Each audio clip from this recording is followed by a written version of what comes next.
The napkin trembled in Nia Carter's hand as she pressed the pen down one final time. 2 words. That's all she could manage before her vision blurred. "Help me!" Outside, rain hammered the windows of Rossi's Italian restaurant like bullets against glass. Inside, crystal chandeliers sparkled over tables where Boston's elite laughed and clinked wine glasses, oblivious to the woman in the corner booth whose entire world was collapsing. 25 years old, CEO, single mother, drowning in swansions. Across the room, a man with careful eyes watched her hand shake and didn't look away. Before we continue, I want to invite you to join me on this journey. If this story resonates with you, please hit that like button and drop a comment telling me what city you're watching from. I'd love to see how far this story travels. Nia Carter had learned early that asking for help was the same as admitting defeat. She sat perfectly still in the corner booth of Rossi's, Boston's most exclusive Italian restaurant, her spine straight against the leather seat, her hands folded on the white tablecloth like she was posing for a magazine cover. The Valentino dress she wore, midnight blue, structured, elegant, had cost $3,000. Her hair was swept into a low bun that had taken 40 minutes to perfect. Diamond studs glinted at her ears. To anyone watching, she looked like exactly what she was supposed to be. A young CEO celebrating a successful quarter, perhaps waiting for a business partner or a lover. No one could see the knot of panic tightening in her chest. No one could see that the credit card she'd handed the waiter 10 minutes ago had already been declined twice at other establishments that week. No one could see that she hadn't eaten in 16 hours because she'd given the last of the grocery money to her daughter's school for a field trip Aaliyah would probably be too sick to attend. The waiter approached with a smile that didn't reach his eyes. "Ms. Carter, I'm afraid there's been an issue with—" "Try it again," Nia said smoothly, her voice steady as a CEO's should be. The magnetic strip gets temperamental in the cold. It was February. Boston was frozen. The lie was paper thin. The waiter nodded, retreating with the card and a hint of pity that made Nia's stomach twist. She'd come here tonight because she couldn't stand the silence of her apartment anymore, couldn't stand the medical bills stacked on the kitchen counter, couldn't stand watching Aaliyah struggle to breathe through another asthma attack while knowing the insurance policy she'd been paying for had quietly lapsed due to a clerical error she couldn't afford to fix. She'd come here to pretend, just for 1 hour, that she was still the woman the business magazines wrote about, the youngest black female CEO in Boston's tech sector, the visionary who'd built Carter Analytics from nothing, the woman who had it all. Except she didn't. Carter Analytics was hemorrhaging money. 3 major clients had pulled out in the last quarter, spooked by whispers of instability. Her CFO had quit without warning. Her lead developer had been poached by a competitor.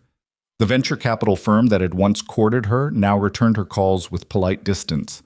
And Nia, who'd spent 5 years building something that mattered, who'd sacrificed sleep and sanity and every scrap of her personal life, was watching it crumble. The rain outside intensified, sheets of water sliding down the floor-to-ceiling windows. Inside Rossi's, the ambient noise was a symphony of wealth, soft jazz, quiet laughter, the clink of silverware against porcelain. A man in a tailored suit 2 tables over was showing his date something on his phone. A group of investors near the bar were celebrating a deal with champagne that probably cost more than Nia's monthly rent. She reached for her water glass and her hand shook. Just slightly. Just enough. Across the dining room, someone noticed. Darius King wasn't supposed to be at Rossi's tonight. The reservation had been a last-minute favor from his sister, who'd insisted he needed to get out of his apartment and remember what it felt like to exist somewhere other than playgrounds and parent-teacher conferences. "You're 30 years old and you dress like you're 70, she'd told him over the phone. "Go somewhere nice. Eat something that doesn't come in a box shaped like a dinosaur. Pretend you're a human adult for 2 hours." So here he was, sitting alone at a table near the window, wearing the one good suit he owned, charcoal gray, a little tight in the shoulders from the gym sessions he used to clear his head, and feeling profoundly out of place. The menu didn't have prices listed, which he'd learned years ago meant the prices were designed to hurt. He'd ordered the cheapest pasta he could identify and a glass of water, and now he was trying to decide whether sitting here was more depressing than sitting at home would have been. Then he saw her. The woman in the blue dress, sitting alone in the corner booth. At first, he noticed her the way anyone would notice someone striking, The clean lines of her profile, the way she held herself with a kind of careful grace, the way the low light caught the angles of her face.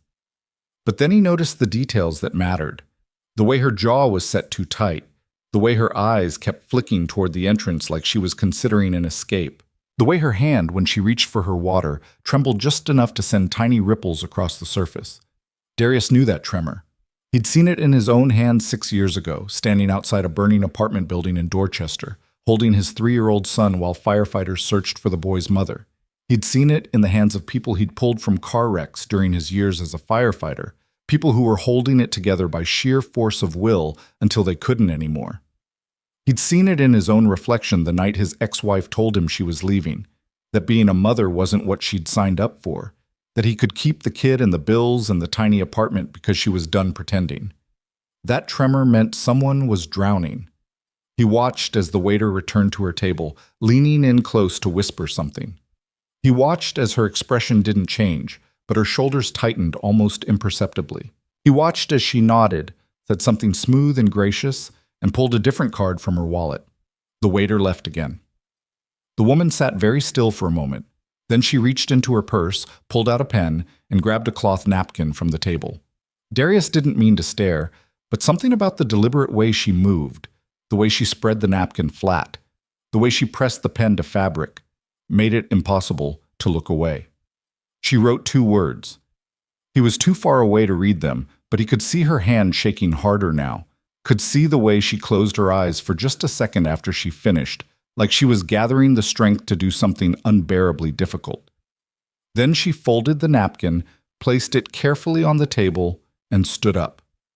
Nia made it 3 steps toward the restroom before her phone rang. The screen lit up with a name that made her heart stop. Aaliyah's school, nurse. She answered before the second ring. Hello? Ms. Carter, this is Diane from the nurse's office. Aaliyah's having trouble breathing again. We've used her emergency inhaler, but it's not helping like it should. I really think you need to come get her and possibly head to the hospital. The restaurant noise faded to a distant hum. I'm on my way. 10 minutes.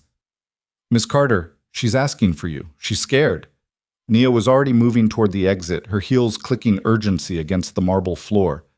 Tell her mommy's coming. Tell her to breathe slowly. I'm coming right now.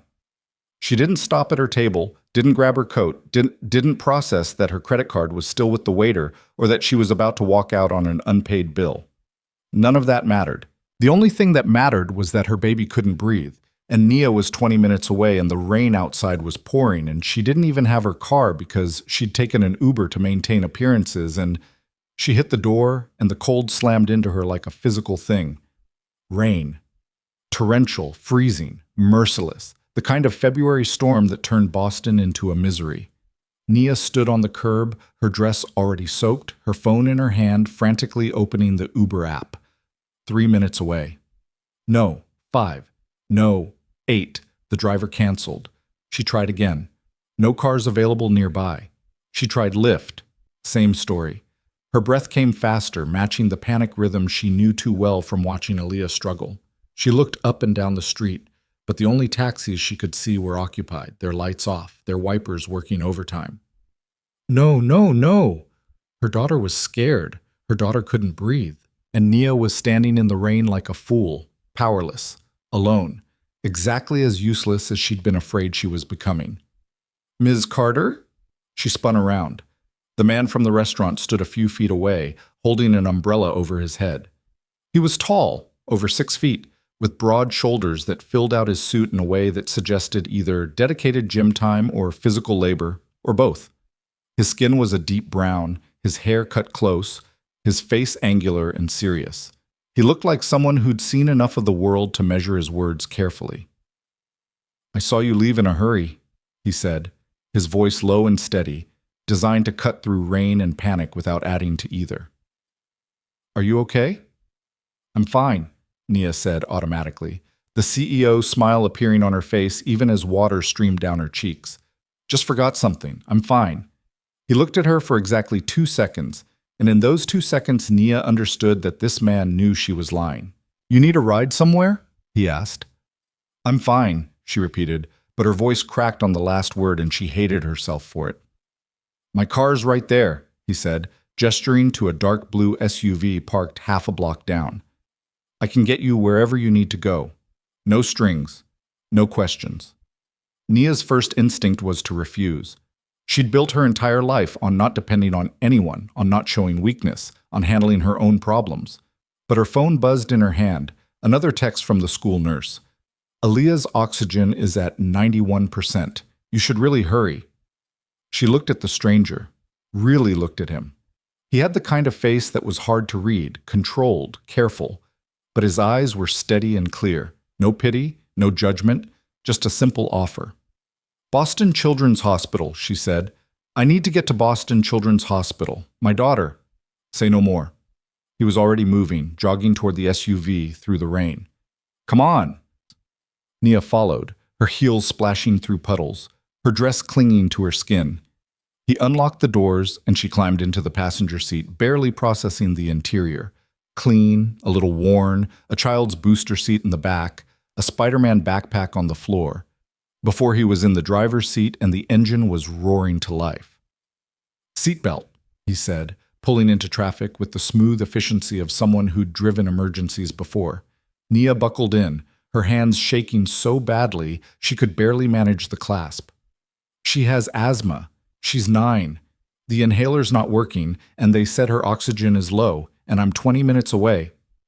We'll make it in 12, he said, his voice calm, absolute. What's her name? Aaliyah. Aaliyah's gonna be okay, he said, cutting across 2 lanes to make a light. The hospital's good. The ER team knows what they're doing. We get there. They stabilize her. She goes home tonight. That's how this goes. Nia wanted to believe him. She stared at his profile as he drove. The set of his jaw, the focus in his eyes, the way his hands moved on the wheel like he'd done this 100 times. There was something familiar about him, something she couldn't quite place, but there was no time to think about it because her phone was ringing again, and it was the school, and, "We're almost there," the man said, taking a corner fast enough to make the tires squeal. 5 more minutes! And somehow, impossibly, Nia felt herself breathe. They made it in 11 minutes. Darius pulled up to the emergency entrance and Nia was out of the car before it fully stopped, sprinting through the automatic doors into the fluorescent brightness of the ER. He watched her go, then parked the SUV and followed at a distance, staying back in case she needed space but unable to just leave. Inside, the hospital was organized chaos. A drunk man arguing with security, a woman holding a crying baby, a teenager with a badly wrapped hand slumped in a plastic chair, and at the registration desk, Nia Carter, dripping rainwater onto the tile floor, her voice rising. I already told you, I'm her mother, Aaliyah Carter, 9 years old. The school called ahead. She's having an asthma attack. Where is she?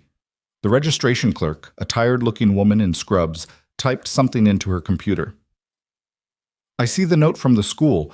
We'll need to verify insurance before... She can't breathe, Nia said, each word sharp as a blade. You can verify whatever you need after she's stable. Where is my daughter? Ma'am, I understand, but our policy requires... Your policy? Nia's voice broke.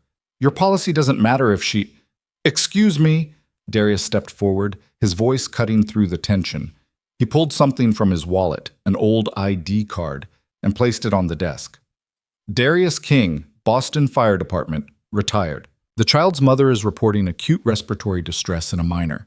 This is a medical emergency, not an administrative issue. You need to bring the child out now or get a doctor here to assess her immediately. The clerk's eyes widened slightly at the ID. She picked up a phone. Let me page the attending. Nia turned to look at Darius, her expression a complicated mix of gratitude and something else. Surprise, maybe, that someone had actually stepped up.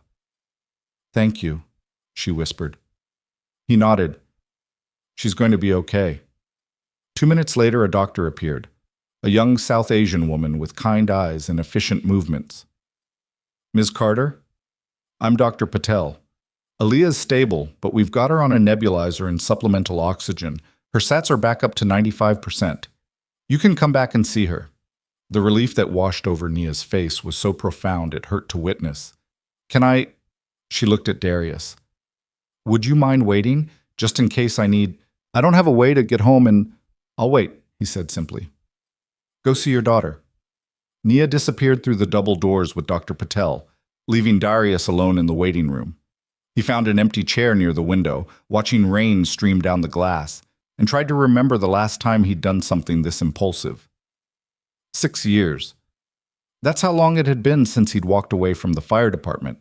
6 years since the injury that ended his career, a ceiling collapse and a warehouse fire that shattered his left ankle and left him with a permanent limp he'd learned to hide. 6 years since he'd rebuilt his life around his son Marcus, taking a job as a security consultant that paid less but gave him flexible hours for school pickups and soccer practices and the 1,000 small things that came with being a single dad. He didn't miss the adrenaline of firefighting, didn't miss the danger. But sometimes, like tonight, he missed the clarity of it. The simple equation, someone needs help, you provide it. No politics, no complications, just action. His phone buzzed, a text from his sister. How's the fancy dinner? Meet anyone interesting? He typed back, define interesting. Inside the ER treatment area, Nia found Aaliyah in a curtained-off bay, sitting upright on a hospital bed with a nebulizer mask over her face. The little girl's eyes were red from crying, her braids messy, her school uniform rumpled, but she was breathing. That was all that mattered. Mommy! Aaliyah's voice was muffled behind the mask, but the relief in it was clear. Baby, I'm here. Nia crossed to the bed and wrapped her arms around her daughter, careful not to disturb the oxygen line. I'm right here. You're okay. You're safe. Dr. Patel stood nearby, making notes on a tablet. Her oxygen saturation is much better now. The nebulizer treatment is working. We'll keep her for observation for about an hour, make sure she's stable, then you can take her home. What caused this? Nia asked, not letting go of Aaliyah. She's been doing so well. We've been managing it carefully. Sometimes asthma is unpredictable, Dr. Patel said gently. Changes in weather, stress, respiratory infections, any number of triggers. The important thing is she responded well to treatment. She paused, glancing at her tablet. I do need to mention that when we pulled up her records, there was a note about insurance verification. Is everything current with her coverage? Nia's stomach dropped. There was a clerical issue. I'm working on resolving it. I understand. Just be aware that today's visit will likely be processed as self-pay unless we can verify active coverage. The billing department will be in touch. Translation. You're going to get a bill you can't afford. Nia nodded, forcing her face to stay neutral even as the numbers started calculating in her head. ER visit. Nebulizer treatment. Oxygen. Doctor's fee. Facility fee. Easily $2,000, maybe more. Money she didn't have. Money she couldn't magic into existence no matter how hard she pretended. Mommy, who was that man? Aaliyah asked, her voice clearer now that the nebulizer had finished its cycle. What man, baby? The tall man. I saw him through the door when they brought me back. He was talking to the desk lady. Nia smoothed Aaliyah's braids. Just someone who helped Mommy get here quickly. A kind stranger. Is he still here? I don't know. I want to say thank you. Of course she did, because Aaliyah, despite everything, despite being raised by a mother who was barely holding it together, despite missing a father she'd never known, despite asthma that made simple things complicated, was kind. Genuinely, purely kind in a way that made Nia's heart ache. We'll see, baby. Rest now. An hour later, Dr. Patel returned with discharge papers. She's good to go. Keep her on her regular inhaler schedule, watch for any breathing changes, follow up with her primary care physician within a week. And Ms. Carter? The doctor's voice softened. Make sure you're taking care of yourself too. Stress can affect your daughter. Kids are perceptive. Nia took the papers with a tight smile. Of course, thank you, doctor. She helped Aaliyah into her jacket, still damp from the rain, and they made their way back to the waiting room. Nia half expected the stranger to be gone. It was late. He'd done his good deed. He had no obligation to stay. But he was there. Sitting in the same chair by the window, scrolling through his phone, his suit jacket draped over the armrest. He looked up when they approached, and something in his expression eased. Hey, he said, standing. You must be Aaliyah. Aaliyah, shy now, pressed closer to Nia's side. Hi, I'm Darius. Your mom told me you're pretty brave. I don't feel brave, Aaliyah said quietly. Brave people never do, Darius said. That's how you know it counts. He looked at Nia. Everything okay? She's stable. We can go home.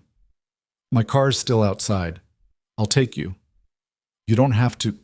I know I don't have to, Darius said, his tone gentle but firm. I'm offering. It's still raining. You've had a rough night. Let me give you a ride home. Nia wanted to argue, wanted to insist she could manage, but Aaliyah was exhausted, leaning heavily against her, and the thought of waiting for an Uber in the cold with a sick child was too much. Okay, she said. Thank you. The drive to Nia's apartment in Jamaica Plain was quiet.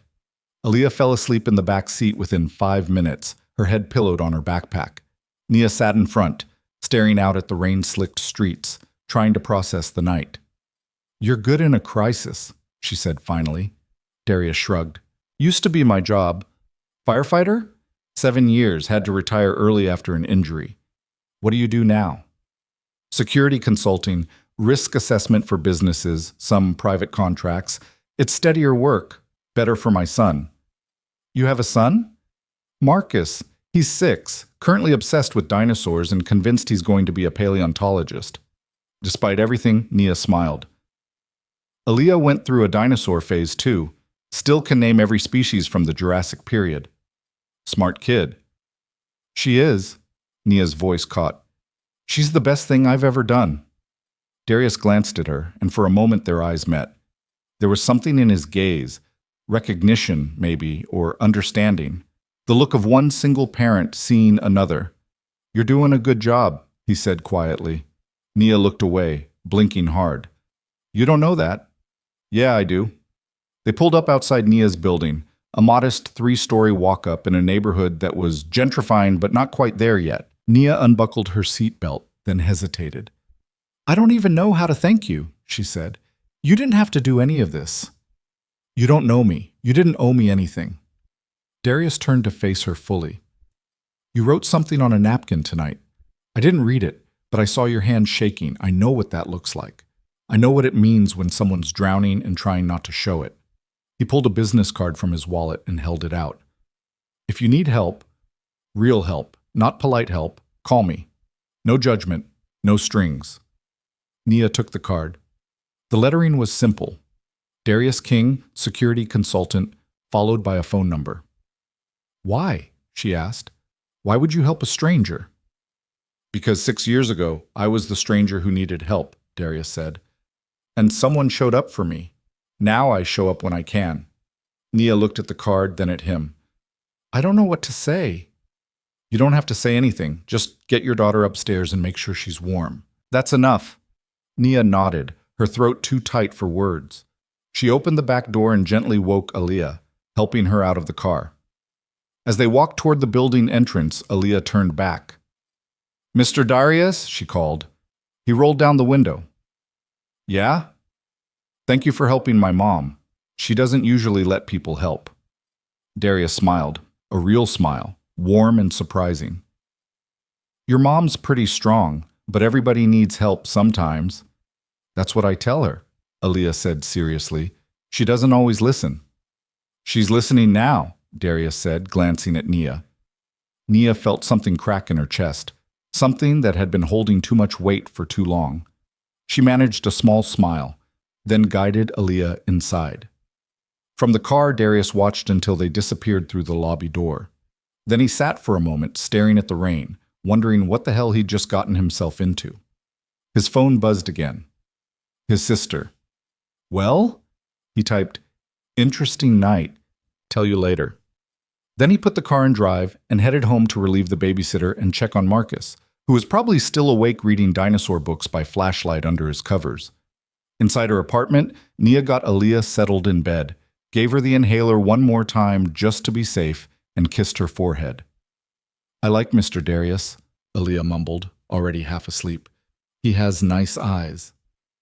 He does, Nia agreed softly. Is he going to be our friend? I don't know, baby. Maybe.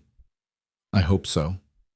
After Aaliyah fell asleep, Nia walked back to the living room and looked at the business card she'd left on the coffee table. She picked it up, running her thumb over the embossed lettering. Then she noticed something written on the back in clean, precise handwriting. "You're stronger than you think, but you don't have to be strong alone." Nia sat down on the couch, still in her damp dress, and let herself cry for the first time in months. Not because she was weak, not because she was broken, but because for one night, someone had seen her struggling and hadn't turned away. And somewhere in that acknowledgement was the smallest, most fragile spark of hope. Tomorrow, she'd wake up to the same problems. The company, the bills, the insurance, the impossible weight of single motherhood and entrepreneurship and survival. But tonight, she'd asked for help, even if it was just 2 words on a napkin and help had arrived. That had to mean something. It had to. The next morning arrived with the kind of gray light that made Boston feel like it was still deciding whether to commit to being awake. Nia opened her eyes to find Aaliyah standing beside her bed, already dressed in her school uniform, backpack on, inhaler clutched in one small hand. "You forgot to set your alarm?" Aaliyah said matter-of-factly. "We have 20 minutes." Nia bolted upright, her heart immediately racing. She'd fallen asleep on the couch sometime after 3 in the morning, still wearing the damp dress from the restaurant, Darius King's business card pressed between her palm and the cushion. Her body ached, her head throbbed, and she had exactly 19 minutes to get her daughter to school and herself to a board meeting where she'd have to explain why Carter Analytics had lost another client. "Baby, are you sure you're well enough for school?" Nia asked, already moving toward the bathroom. "After last night?" "I feel fine, Mommy. My breathing's good. And we have the science fair today. I can't miss it." Of course. The science fair Aaliyah had been preparing for all month, building a model of the solar system with foam balls and wire hangers, staying up late to paint Jupiter's stripes just right. Nia had been so consumed with keeping the company afloat that she'd nearly forgotten. Okay, go grab a granola bar and your project. I'll be ready in 5 minutes." Nia moved through her morning routine on autopilot. Quick shower, concealer to hide the shadows under her eyes, hair pulled into a professional bun, a navy pantsuit that said competent even when she felt anything but. In the kitchen, she found Aaliyah carefully wrapping her solar system in bubble wrap, her small face serious with concentration. "It's going to be perfect," Nia said, kissing the top of her daughter's head. "Ms. Rodriguez said we get extra credit if we can explain orbital mechanics," Aaliyah said. "I've been practicing." "You're going to knock them dead, baby." They made it to school with 3 minutes to spare. Nia walked Aaliyah to the entrance, carrying the solar system project like it was made of glass, and watched her daughter disappear into the stream of children flowing through the doors. Before she went inside, Aaliyah turned back. "Mommy, are you okay?" The question landed like a punch. Nia forced her brightest smile. "I'm perfect. You focus on winning that science fair." Aaliyah studied her for a moment with those 2 wise eyes, then nodded and went inside. Nia stood on the sidewalk for a long moment after the doors closed, watching her own breath fog in the cold air. Then she pulled out her phone and called an Uber to take her to the office. The ride took 15 minutes. She spent 14 of them rehearsing what she'd say to the board, running through numbers and projections and damage control strategies. She spent the last minute staring at Darius King's business card, which she'd transferred to her wallet sometime during the chaos of getting ready.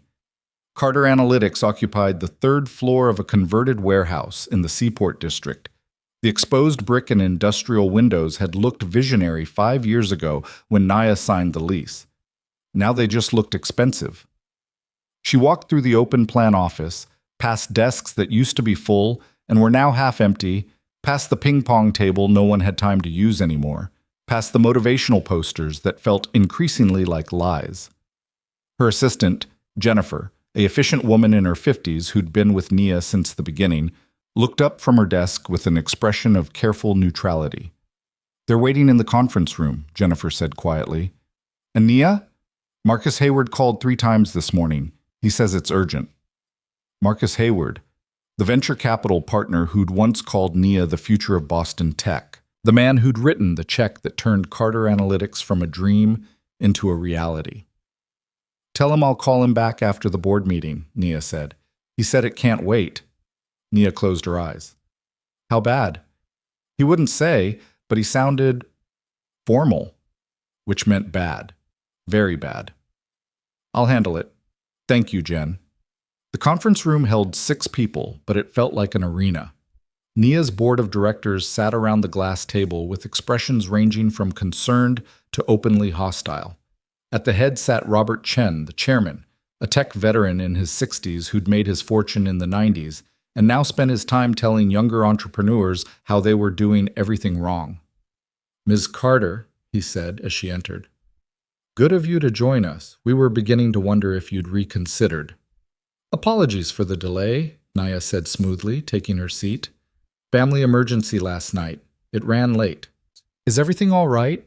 This from Patricia Okoye, the only other woman on the board, a former MIT professor who actually seemed to care. "My daughter had an asthma attack. She's fine now. Thank you for asking." Robert cleared his throat.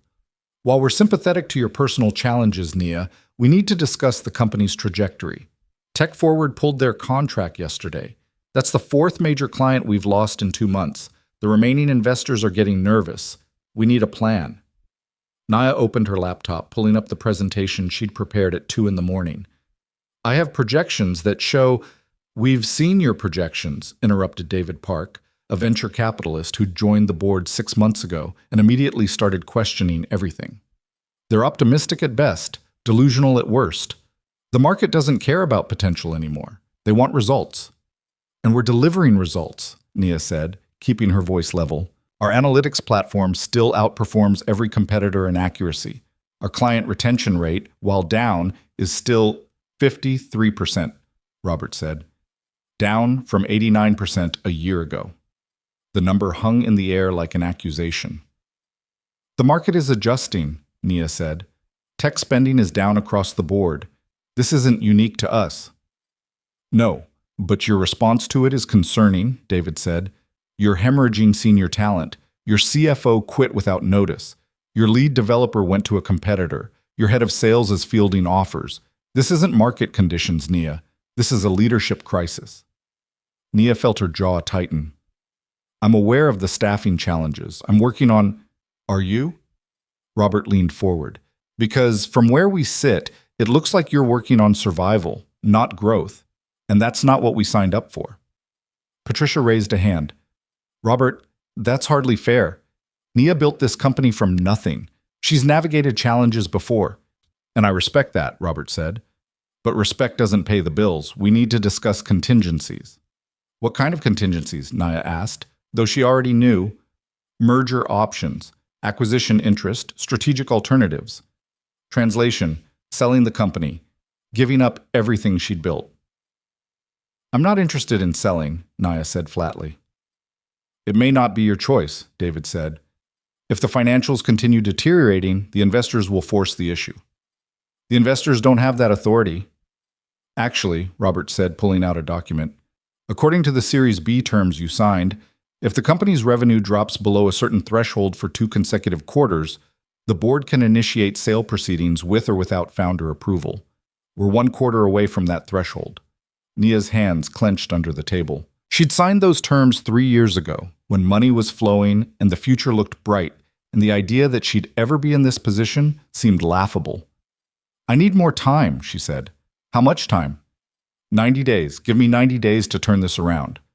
Robert and David exchanged glances. Patricia looked sympathetic but resigned. 60 days, Robert said finally. "You have 60 days to show meaningful revenue growth and stabilize the executive team. If we don't see progress, we move forward with strategic alternatives. Agreed?" Nia wanted to argue, wanted to flip the table and tell them all exactly what she thought of their strategic alternatives. But she had Aaliyah to think about, bills to pay, a life to maintain. "Agreed," she said. The meeting ended 20 minutes later with more warnings and fewer solutions. Nia walked back to her office on shaking legs and closed the door. Then she sat at her desk, put her head in her hands, and allowed herself exactly 90 seconds to feel the full weight of it. 90 seconds of pure, unadulterated terror. Then she lifted her head, wiped her eyes, and called Marcus Hayward. He answered on the first ring. "Nia, we need to talk." "I'm listening." "Not over the phone. Can you meet me at Thinking Cup in 30 minutes? The coffee shop, neutral territory, never a good sign. I'll be there, Nia said. Thinking Cup was crowded with the mid-morning rush, freelancers on laptops, students studying, business people taking meetings over lattes. Nia found Marcus at a corner table, his silver hair perfectly styled, his cashmere coat draped over the chair. He stood when she approached, but the warmth that used to characterize their interactions was gone. Thanks for coming, he said. You said it was urgent. It is. He waited until she sat, then slid a folder across the table. Tech Forward didn't just pull their contract, Nia. They're filing a lawsuit claiming breach of service agreement. They're alleging that your platform failed to deliver on promised analytics capabilities and that they suffered financial losses as a result. Nia opened the folder with numb fingers. The legal document inside was dense with legalese, but certain phrases jumped out. Material breach, negligent misrepresentation, damages in excess of $2 million. This is insane, she said. Our platform works exactly as advertised. They're just looking for a scapegoat for their own bad decisions. Probably, Marcus agreed, but it doesn't matter. The lawsuit is public record. Every potential client, every investor, every journalist is going to see this. Your reputation, the company's reputation, takes a hit whether you win or lose. So what do you suggest? Marcus was quiet for a moment. I suggest you seriously consider the acquisition offers. Take the best deal you can get, walk away with something, and rebuild somewhere else. Walk away from the company I built. Walk away from a sinking ship before you drown with it. Nia stared at him. You believed in this company once. You told me I was going to change the industry. And you did, for a while. But the market moves fast, Nia. Sometimes the best thing a founder can do is know when to exit. I'm not ready to exit. Then you need to find $2 million for legal defense, stabilize your client base, rebuild your executive team, and restore investor confidence, all in the next 60 days. Can you do that? The honest answer was no, but Nia had built a career on making impossible things happen. I'll find a way, she said. Marcus looked at her with something that might have been pity. I hope you do. I really do. But Nia, have a backup plan. For your sake and your daughter's. He left shortly after, leaving Nia alone with the lawsuit and a lukewarm coffee she couldn't afford but couldn't not buy. She sat there for a long time, staring at the legal document, watching her company's death warrant spelled out in Arial font. Her phone buzzed. A text from the school. Science fair starts at 2 p.m. Parents welcome to attend. Nia looked at the time. It was 11:30. She had work to do, calls to make, damage control to orchestrate, a legal team to assemble. But Aaliyah had spent a month building that solar system, had practiced her presentation about orbital mechanics until she could recite it in her sleep. And Nia had promised herself when Aaliyah was born that she'd never become the kind of parent who put work before the child. She closed the laptop, paid for the coffee, and headed back to her office to clear her afternoon. The science fair was held in the school gymnasium, which had been transformed into a chaotic celebration of childhood curiosity. Projects lined tables along the walls, volcanoes and robotics experiments, and collections of rocks labeled with careful handwriting.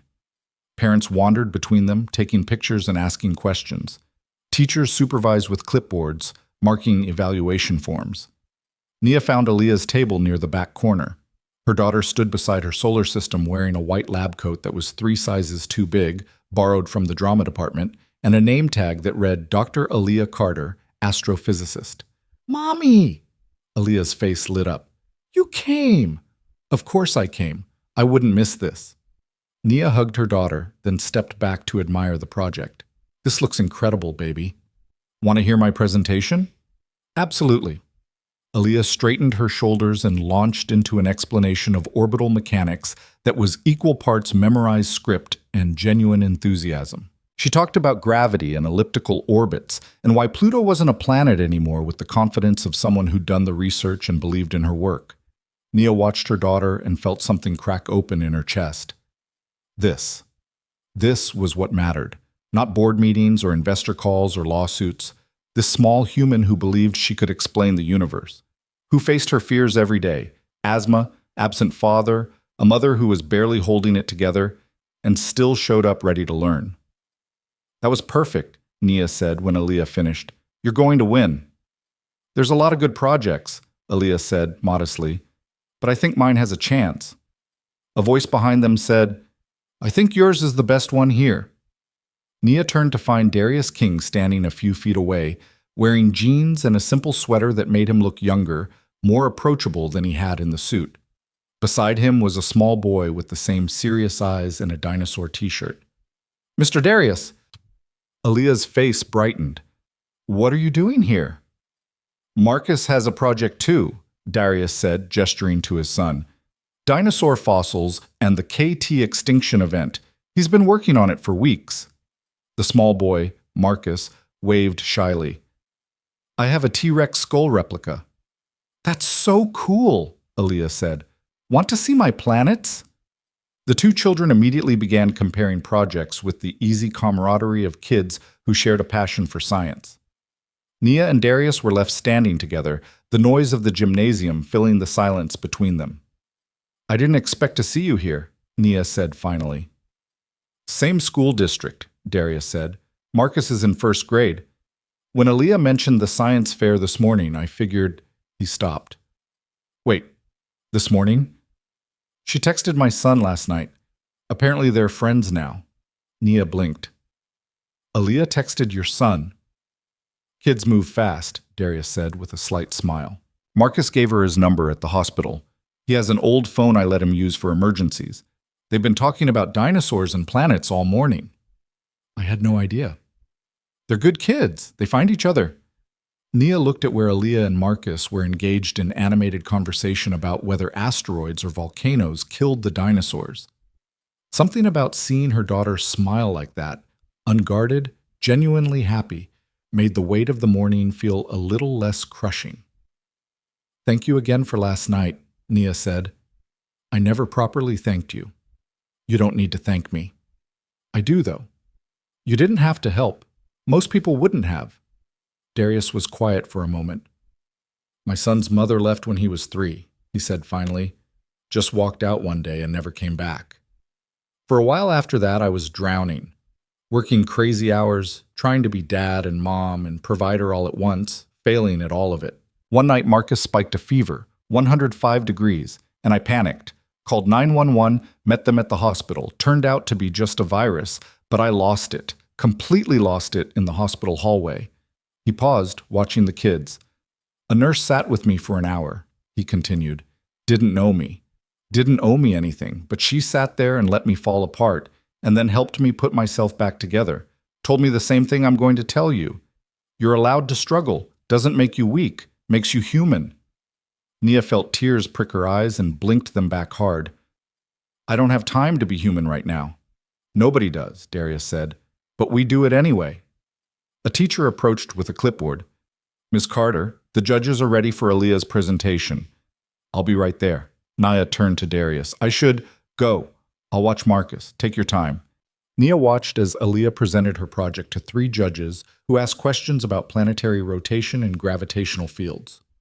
Her daughter answered each one with growing confidence, her small hands gesturing at the foam planets, her voice steady.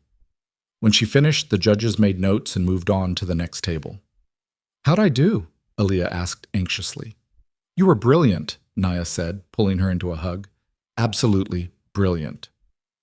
The awards ceremony happened an hour later. 3rd place went to a project about water filtration. 2nd place to Marcus King and his dinosaur extinction presentation. And 1st place, announced to cheers and applause, went to Aaliyah Carter for her demonstration of orbital mechanics. Aaliyah accepted her blue ribbon with wide eyes and a smile that could have powered the whole city. She turned immediately to find Nia in the crowd, holding the ribbon up like a trophy. Nia's throat went tight. She clapped until her hands hurt, watching her daughter beam with pride, and for just a moment, just one perfect moment, everything else fell away. The lawsuit, the board, the 60-day deadline. None of it mattered more than this. After the ceremony, as families were packing up projects and heading out, Darius found Nia near the exit. Congratulations to Aaliyah, he said. That was impressive. Thank you. And congratulations to Marcus. Second place is amazing. He's already planning next year's project, something about plate tectonics. Nia smiled. Then, before she could talk herself out of it, she said, "Can I buy you coffee? As a proper thank you. There's a place near here that makes decent lattes." Darius looked surprised, then pleased. "Coffee sounds good. Let me grab Marcus." 20 minutes later, they were sitting in a corner booth at a small cafe, while Aaliyah and Marcus shared a hot chocolate at the counter, already deep in conversation about whether Jupiter or Saturn was cooler. "They're going to be best friends," Nia observed. "Looks like it," Darius agreed. He took a sip of his coffee, then said, "Can I ask you something?" "Sure." "Last night at the restaurant, what happened?" Nia had been expecting this question, had been rehearsing answers since she woke up. The easy lie would be to say nothing, to brush it off as a moment of weakness. But something about Darius's steady presence, about the way he'd shown up without judgment, made her want to tell the truth. "My company is failing," she said quietly. "I spent 5 years building Carter Analytics into something that mattered. We were going to change how businesses use data. We had clients, revenue, a team of brilliant people. And then everything started falling apart. Clients left. Key employees quit. Investors got nervous. And I've been trying to hold it together by sheer force of will, but it's not working." She paused, staring into her coffee. "Yesterday, I found out we're being sued," she continued. $2 million. My board gave me 60 days to turn things around or they're forcing a sale. My daughter's insurance lapsed because I couldn't keep up with the paperwork. And last night I was sitting in that restaurant pretending to be successful while knowing I couldn't even pay for the meal." Darius listened without interrupting, without offering platitudes or advice. Just listened. "So I wrote 'help me' on a napkin," Nia finished, "because I didn't know what else to do." "And I'm glad you did," Darius said. "Why?" "Because asking for help is the hardest thing in the world, especially for people like us, people who've had to fight for everything, who've been told that asking for help means admitting defeat. But it doesn't. It means you're smart enough to know you can't do everything alone." "I don't even know what I'm asking for," Nia admitted. "I don't know how to fix this."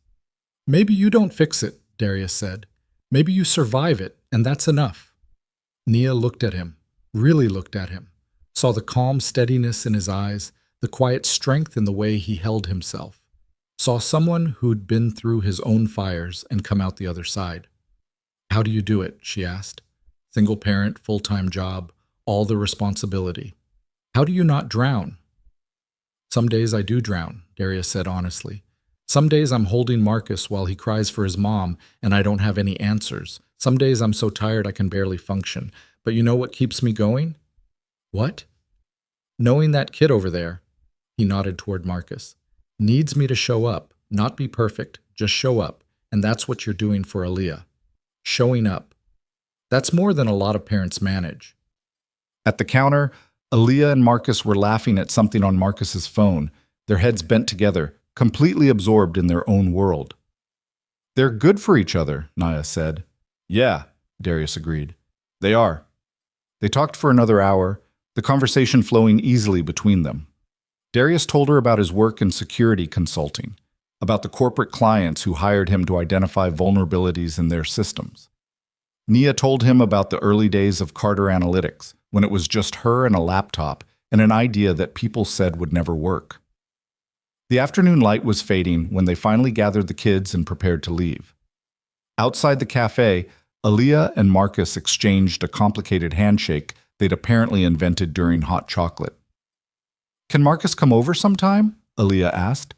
Nia looked at Darius, who shrugged. "If it's okay with his mom." "I'm fine with it," Nia said. "Tomorrow?" Aaliyah pressed. "Slow down, baby. Let's talk about it." But as they walked to their respective cars, Darius fell into step beside Nia. "Actually, tomorrow's Saturday. If you're not busy, maybe the kids could hang out. Give you a few hours to handle whatever you need to handle." Nia started to refuse automatically, then stopped. The lawsuit, the board, the 60-day countdown. She had a mountain of work waiting, and trying to do it while entertaining a 9-year-old was going to be impossible. "Are you sure?" she asked.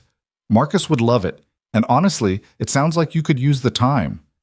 "Thank you," Nia said, Really? For everything? Darius smiled. What are friends for? Friends. The word settled between them, comfortable and unexpected. Nia realized she couldn't remember the last time she'd made a new friend, the last time she'd let anyone close enough to matter. I'll text you my address, she said. That night, after Aaliyah was asleep with her blue ribbon pinned to her bulletin board, Nia sat at her kitchen table surrounded by legal documents and financial projections. The numbers didn't lie. Unless something changed dramatically in the next 60 days, Carter Analytics was finished. Her phone buzzed, a text from Darius. Forgot to mention, I know a good corporate lawyer, friend from my firefighting days. If you need help with the lawsuit, I can make an introduction. Nia stared at the message for a long moment. Then she typed back, I can't afford a corporate lawyer right now. 3 dots appeared, then disappeared, then appeared again. Finally, he owes me a favor, big one. Let me cash it in, no charge to you. Nia's first instinct was to refuse. She'd already accepted too much help from this man. But then she thought about Aaliyah, about the 60-day deadline, about the napkin she'd written 2 desperate words on. She typed, Thank you, I'd appreciate the introduction. His response came immediately. I'll set it up.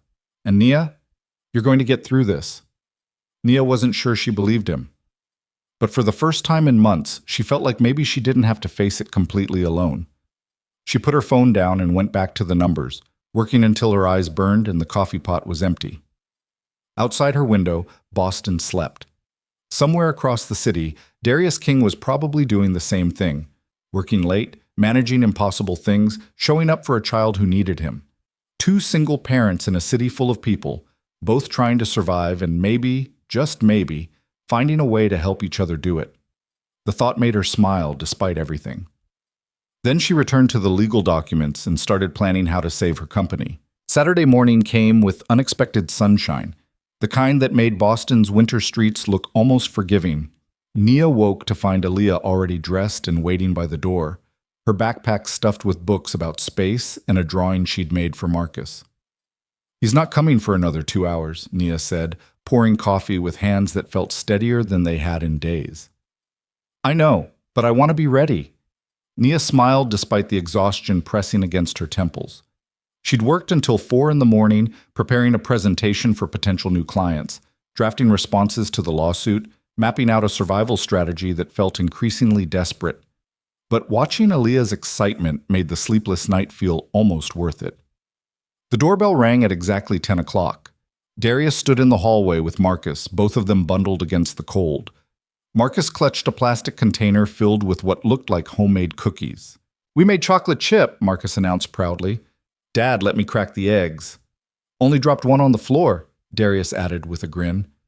Aaliyah grabbed Marcus's hand and pulled him inside, already chattering about the movie they were going to watch. Nia stepped aside to let Darius enter, suddenly conscious of how small her apartment felt with him in it. The furniture was mismatched, collected from thrift stores and clearance sales. The paint was builder-grade beige. The whole place screamed struggling single mother rather than successful CEO. If Darius noticed, he didn't show it. Nice space, he said. Good light. It's small, but it works for us. Small's good. Easier to heat, less to clean. He handed her a business card. That's Michael Torres, the lawyer I mentioned. I called him yesterday. He's expecting you to reach out Monday. Nia took the card, reading the embossed lettering. Michael Torres, Corporate Litigation, Torres and Associates. Darius, I can't ask you to... You're not asking. I'm offering. Mike owes me his life, literally. He was trapped in a building fire in 2017. I pulled him out before the roof collapsed. He's been looking for ways to pay me back ever since. Saving his life seems like payment enough. Tell him that. He won't listen. Darius checked his watch. I need to run some errands, but I can be back around 2 to pick up Marcus. That give you enough time? More than enough, thank you. After he left, Nia set the kids up with snacks and the movie, then retreated to her bedroom with her laptop. The presentation for Meridian Industries, a potential client worth $500,000 in annual revenue, needed to be perfect. They were her best shot at showing the board real progress, at proving Carter Analytics could still land major accounts. She worked for 90 minutes straight, refining slides, double-checking data, rehearsing her pitch. Then Aaliyah knocked on the door. "Mommy, can we have lunch?" Nia glanced at the clock.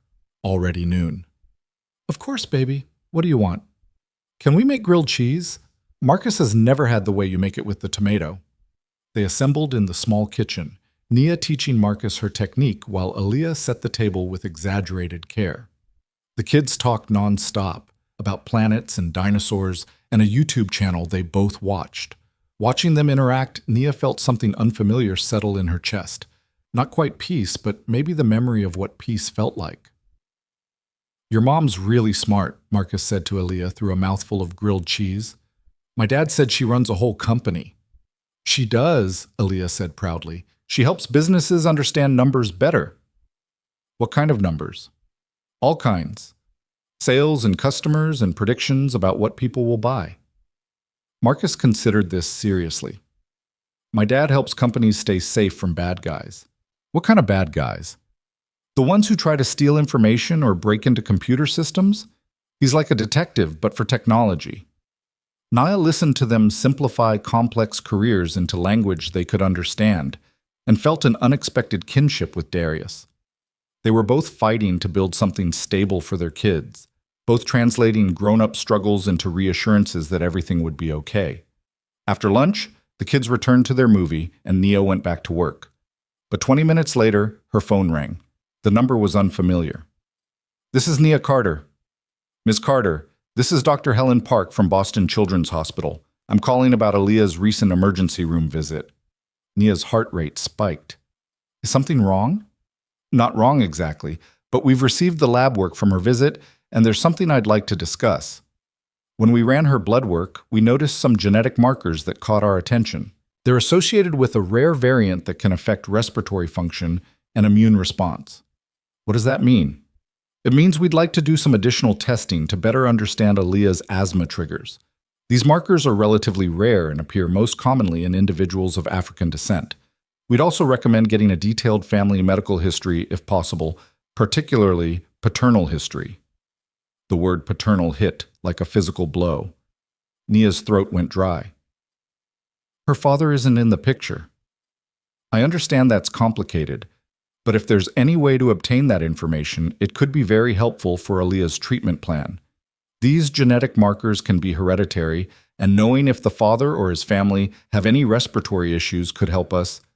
"I'll see what I can do," Nia interrupted, her voice tight. "When do you need her for testing?" "We can schedule it for next week.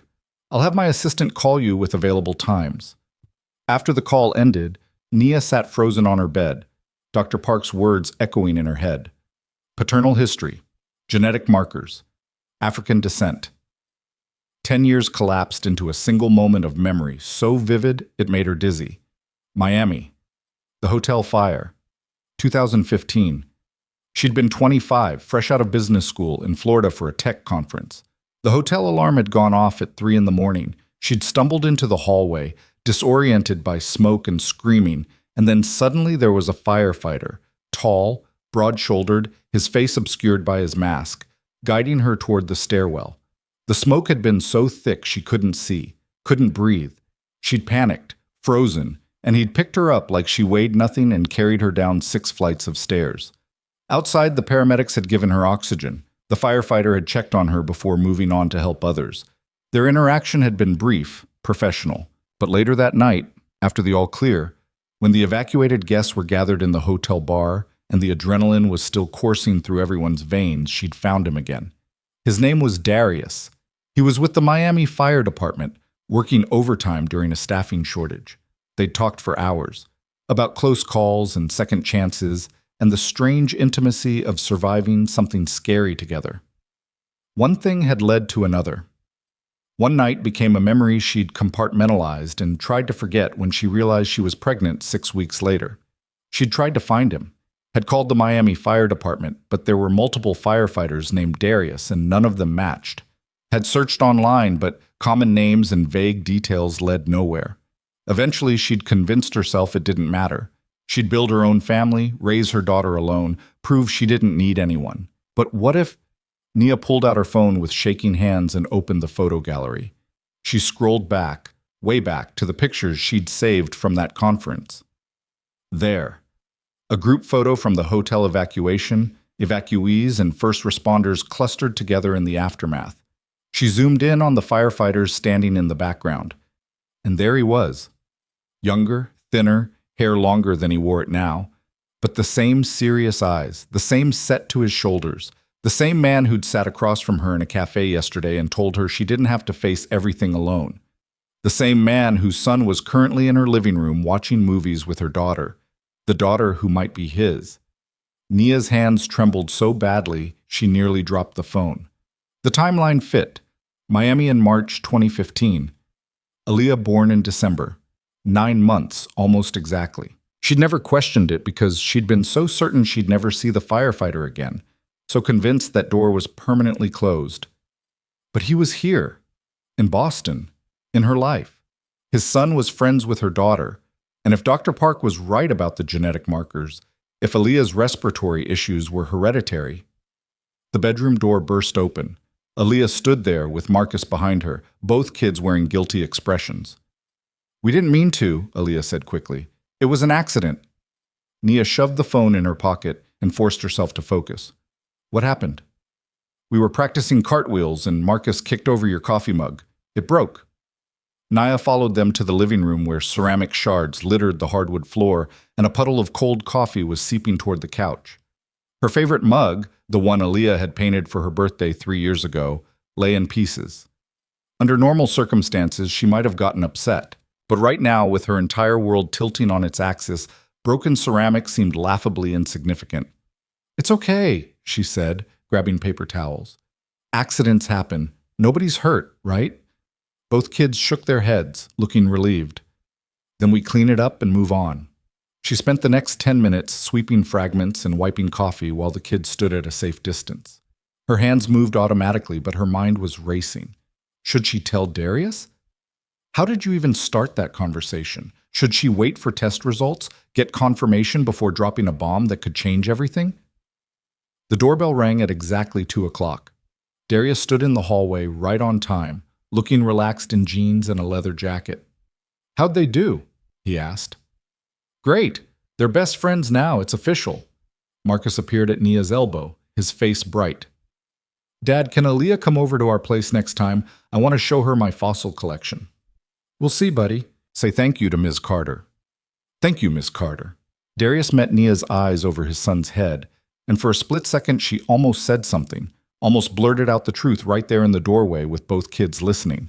But Aaliyah was tugging on her sleeve, asking if Marcus could come back tomorrow, and the moment passed. "You okay?" Darius asked quietly.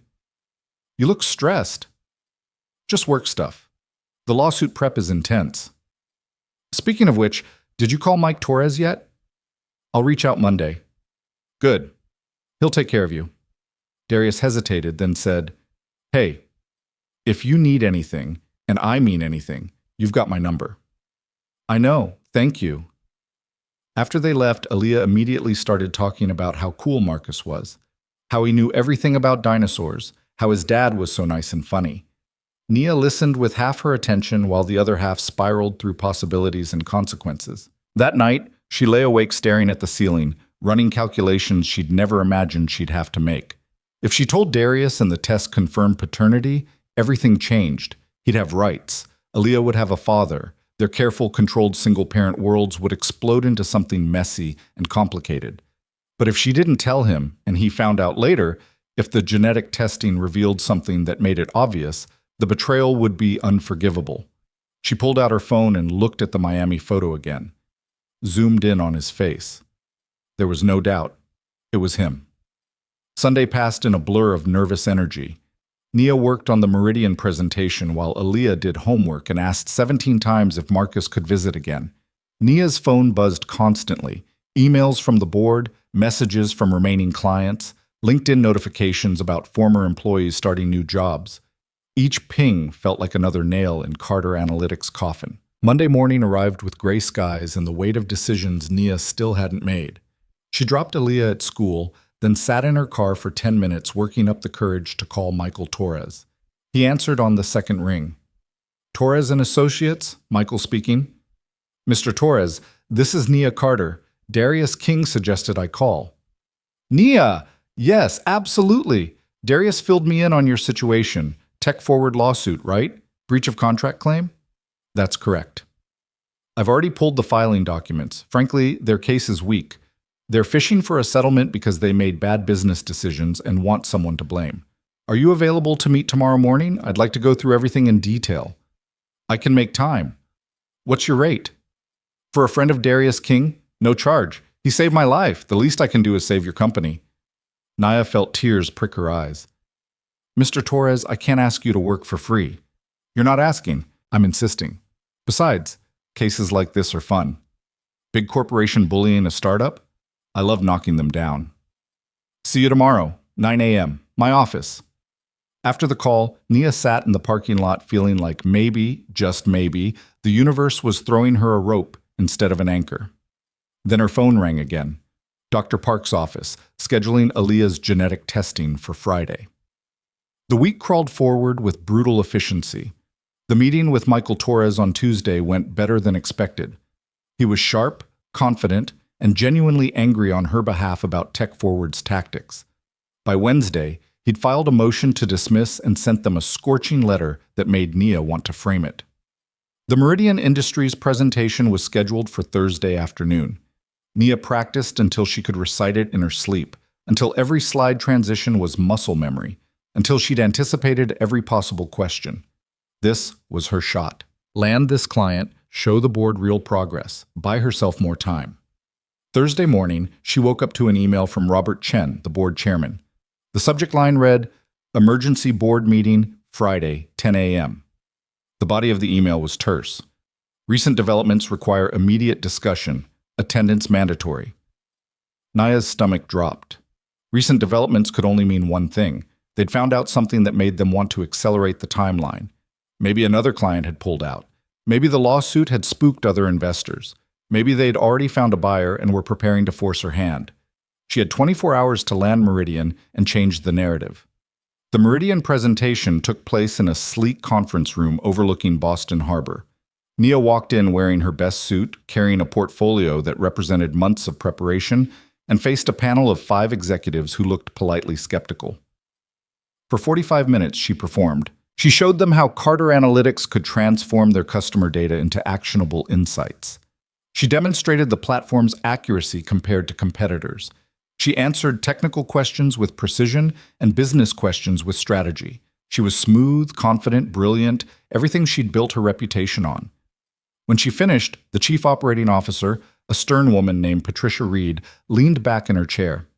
Impressive presentation, Ms. Carter, but I'll be direct. We've heard concerning things about Carter Analytics stability, client defections, leadership turnover, a lawsuit. Why should we trust you with our data when you can't seem to keep your own house in order? The question hung in the air like a challenge.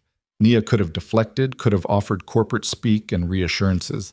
Instead, she chose honesty. You're right, she said. We've had a difficult quarter. We lost clients who got nervous about market conditions. We lost employees who got better offers. And we're defending against a lawsuit from a client who wants to blame us for their own strategic failures. But here's what you need to know about Carter Analytics. We've never missed a deadline, we've never had a data breach, and our platform still outperforms every competitor in accuracy and speed. The company you're worried about hiring is the same company that built those results. Stability isn't about never facing challenges. It's about how you respond when you do. Patricia Reed studied her for a long moment. Fair answer. We'll be in touch. Nia left the building with no idea whether she'd succeeded or failed. The executives' faces had been unreadable. Their thanks polite but non-committal. All she could do was wait. She picked up Aaliyah from school and tried to focus on normal things. Homework, dinner, the vocabulary test on Friday. But her phone sat on the kitchen counter like a bomb waiting to detonate. At 7:30, it finally rang. Unknown number. This is Nia Carter. Ms. Carter, Patricia Reed from Meridian Industries. I wanted to let you know we've made a decision. Nia's heart hammered. Yes? Your presentation was excellent, but more than that, your honesty was refreshing. We're going to move forward with Carter Analytics. Pending contract negotiations, we're looking at a 3-year agreement starting at $600,000 annually. Nia's knees went weak. Ms. Reed, thank you. You won't regret this. I'd better not. Welcome to the Meridian family, Ms. Carter. After she hung up, Nia stood in her kitchen and let out a breath she felt like she'd been holding for months. $600,000 annually. That was real money. That was survival. That was proof for the board that she could still execute. She grabbed Aaliyah and spun her around, both of them laughing. What happened, Mommy? Something good, baby. Something really, really good. That night, she texted Darius. Had some good news today. Thank you for the lawyer referral. It made a difference. His response came quickly. Glad to hear it. You deserve good news. She stared at the message, her thumb hovering over the keyboard. She could tell him now, could type out the impossible truth and let the chips fall. But Friday's board meeting loomed and Aaliyah's genetic testing appointment was scheduled for the afternoon, and Nia couldn't handle both earthquakes at once. Tomorrow, she decided. After she survived the board meeting and got through Aaliyah's appointment, she'd find a way to tell him. She'd find the words to explain that the daughter he'd been helping might actually be his, that the one night in Miami 10 years ago had created something neither of them knew existed. But for tonight, she let herself enjoy the victory. Let herself believe that maybe things were finally starting to turn around. Friday morning came too fast. Nia dressed in her power suit, navy blue, perfectly tailored, and tried to channel confidence she didn't entirely feel. The Meridian contract was a game changer, but she didn't know what other cards the board might play. She arrived at the office 15 minutes early. The conference room was already set up, coffee and water arranged on the sideboard, the speakerphone positioned at the center of the table for remote board members. Robert Chen arrived first, followed by Patricia Okoye and David Park. They made small talk that felt forced while they waited for the video connections to establish. When everyone was assembled, Robert called the meeting to order. Thank you all for making time on short notice, he began. I'll get right to it. We've received a preliminary acquisition offer from DataVision Corporation. They're proposing to buy Carter Analytics for $8 million, with a transition period for existing contracts and a retention package for Nia to stay on as a consultant for 1 year. Nia felt like she'd been punched. DataVision? They're our biggest competitor. This is a buyout designed to eliminate competition, not preserve the company. It's a legitimate offer, David Park said. $8 million is reasonable given current market conditions. It's a fraction of what this company is worth, Nia shot back. And I just signed Meridian Industries yesterday. $600,000 annually for 3 years with expansion options. That changes our projections significantly. Robert raised his eyebrows. You signed Meridian? Contract negotiations start next week, but yes, they committed. Patricia Okoye leaned forward. That's substantial, Nia. Congratulations. But it's one client. DataVision's offer is guaranteed money now versus the uncertainty of rebuilding. I'm not interested in selling to a competitor who'll gut everything we've built, Nia said firmly. I asked for 60 days. I've been operating for less than 2 weeks. The Meridian contract proves we can still land major clients. I'm asking you to honor the original timeline. The board members exchanged glances. Finally, Robert spoke. We'll table the DataVision offer for now, but it remains on the table as a backup option. You have 45 days remaining. If revenue and client retention don't show meaningful improvement, we revisit the sale discussion. Agreed? It wasn't a victory, but it wasn't a defeat. Agreed, Nia said. The meeting adjourned 30 minutes later. Nia left the building feeling like she'd fought a battle and managed a draw. 45 days. The clock was still ticking, but at least she'd bought herself more time. She drove straight from the office to Boston Children's Hospital for Aaliyah's appointment. Her daughter was already there, having been picked up from school by Jennifer, Nia's assistant, who'd volunteered to help when Nia mentioned the conflict. How'd the meeting go? Jennifer asked quietly, while Aaliyah played on a tablet in the waiting room.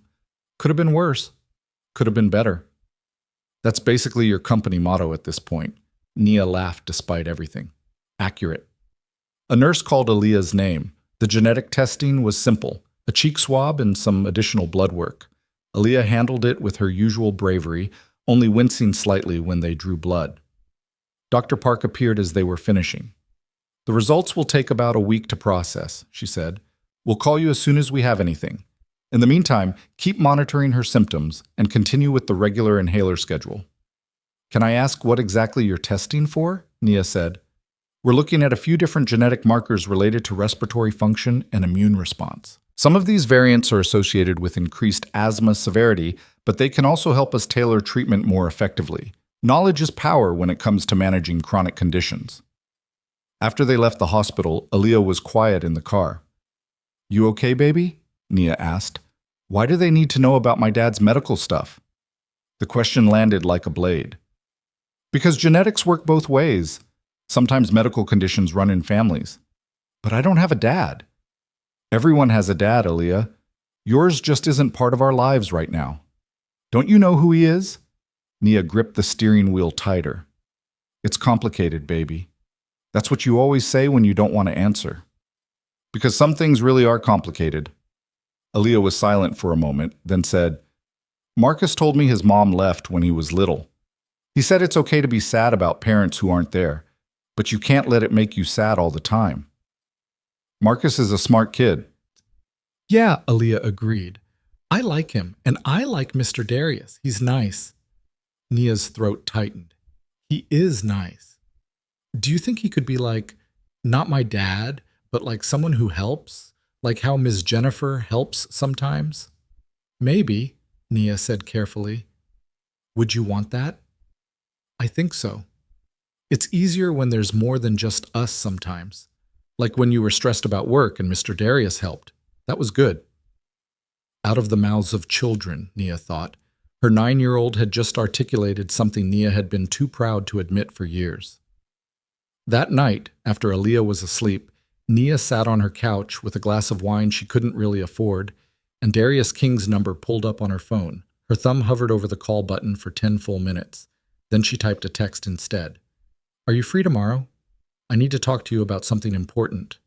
The response came almost immediately. Everything okay? Not sure yet. Can we meet? Of course. Coffee at 10? Same place as before? Perfect. Thank you. She put the phone down and finished the wine in 2 long swallows. Tomorrow she'd tell him.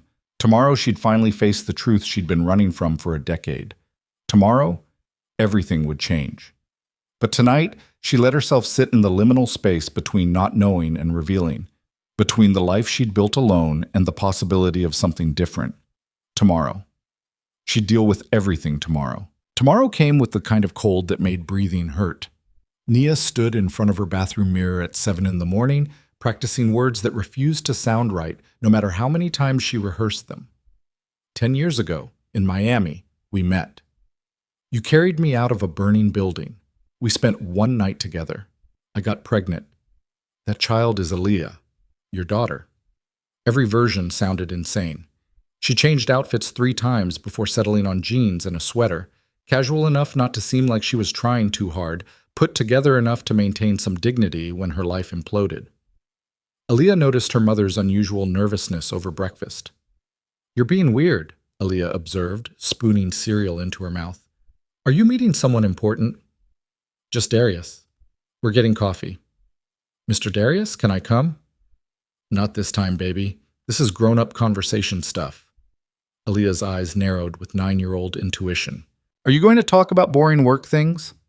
Something like that. You should tell him about the science fair trophy. He'd want to know I won. I'm sure Marcus already told him. Yeah, but it's different when parents tell each other. It's more official. Aaliyah paused, then added carefully, Do you like Mr. Darius? The question caught Nia off guard. What do you mean? Like, do you think he's nice? Do you want to be friends with him? I think he's very nice. And yes, I'd like to be friends. Good, because I think he likes you too. He smiles different when he talks to you than when he talks to other people. Nia felt heat rise to her cheeks. You're very observant. Ms. Rodriguez says that's a good thing. She says scientists have to notice details.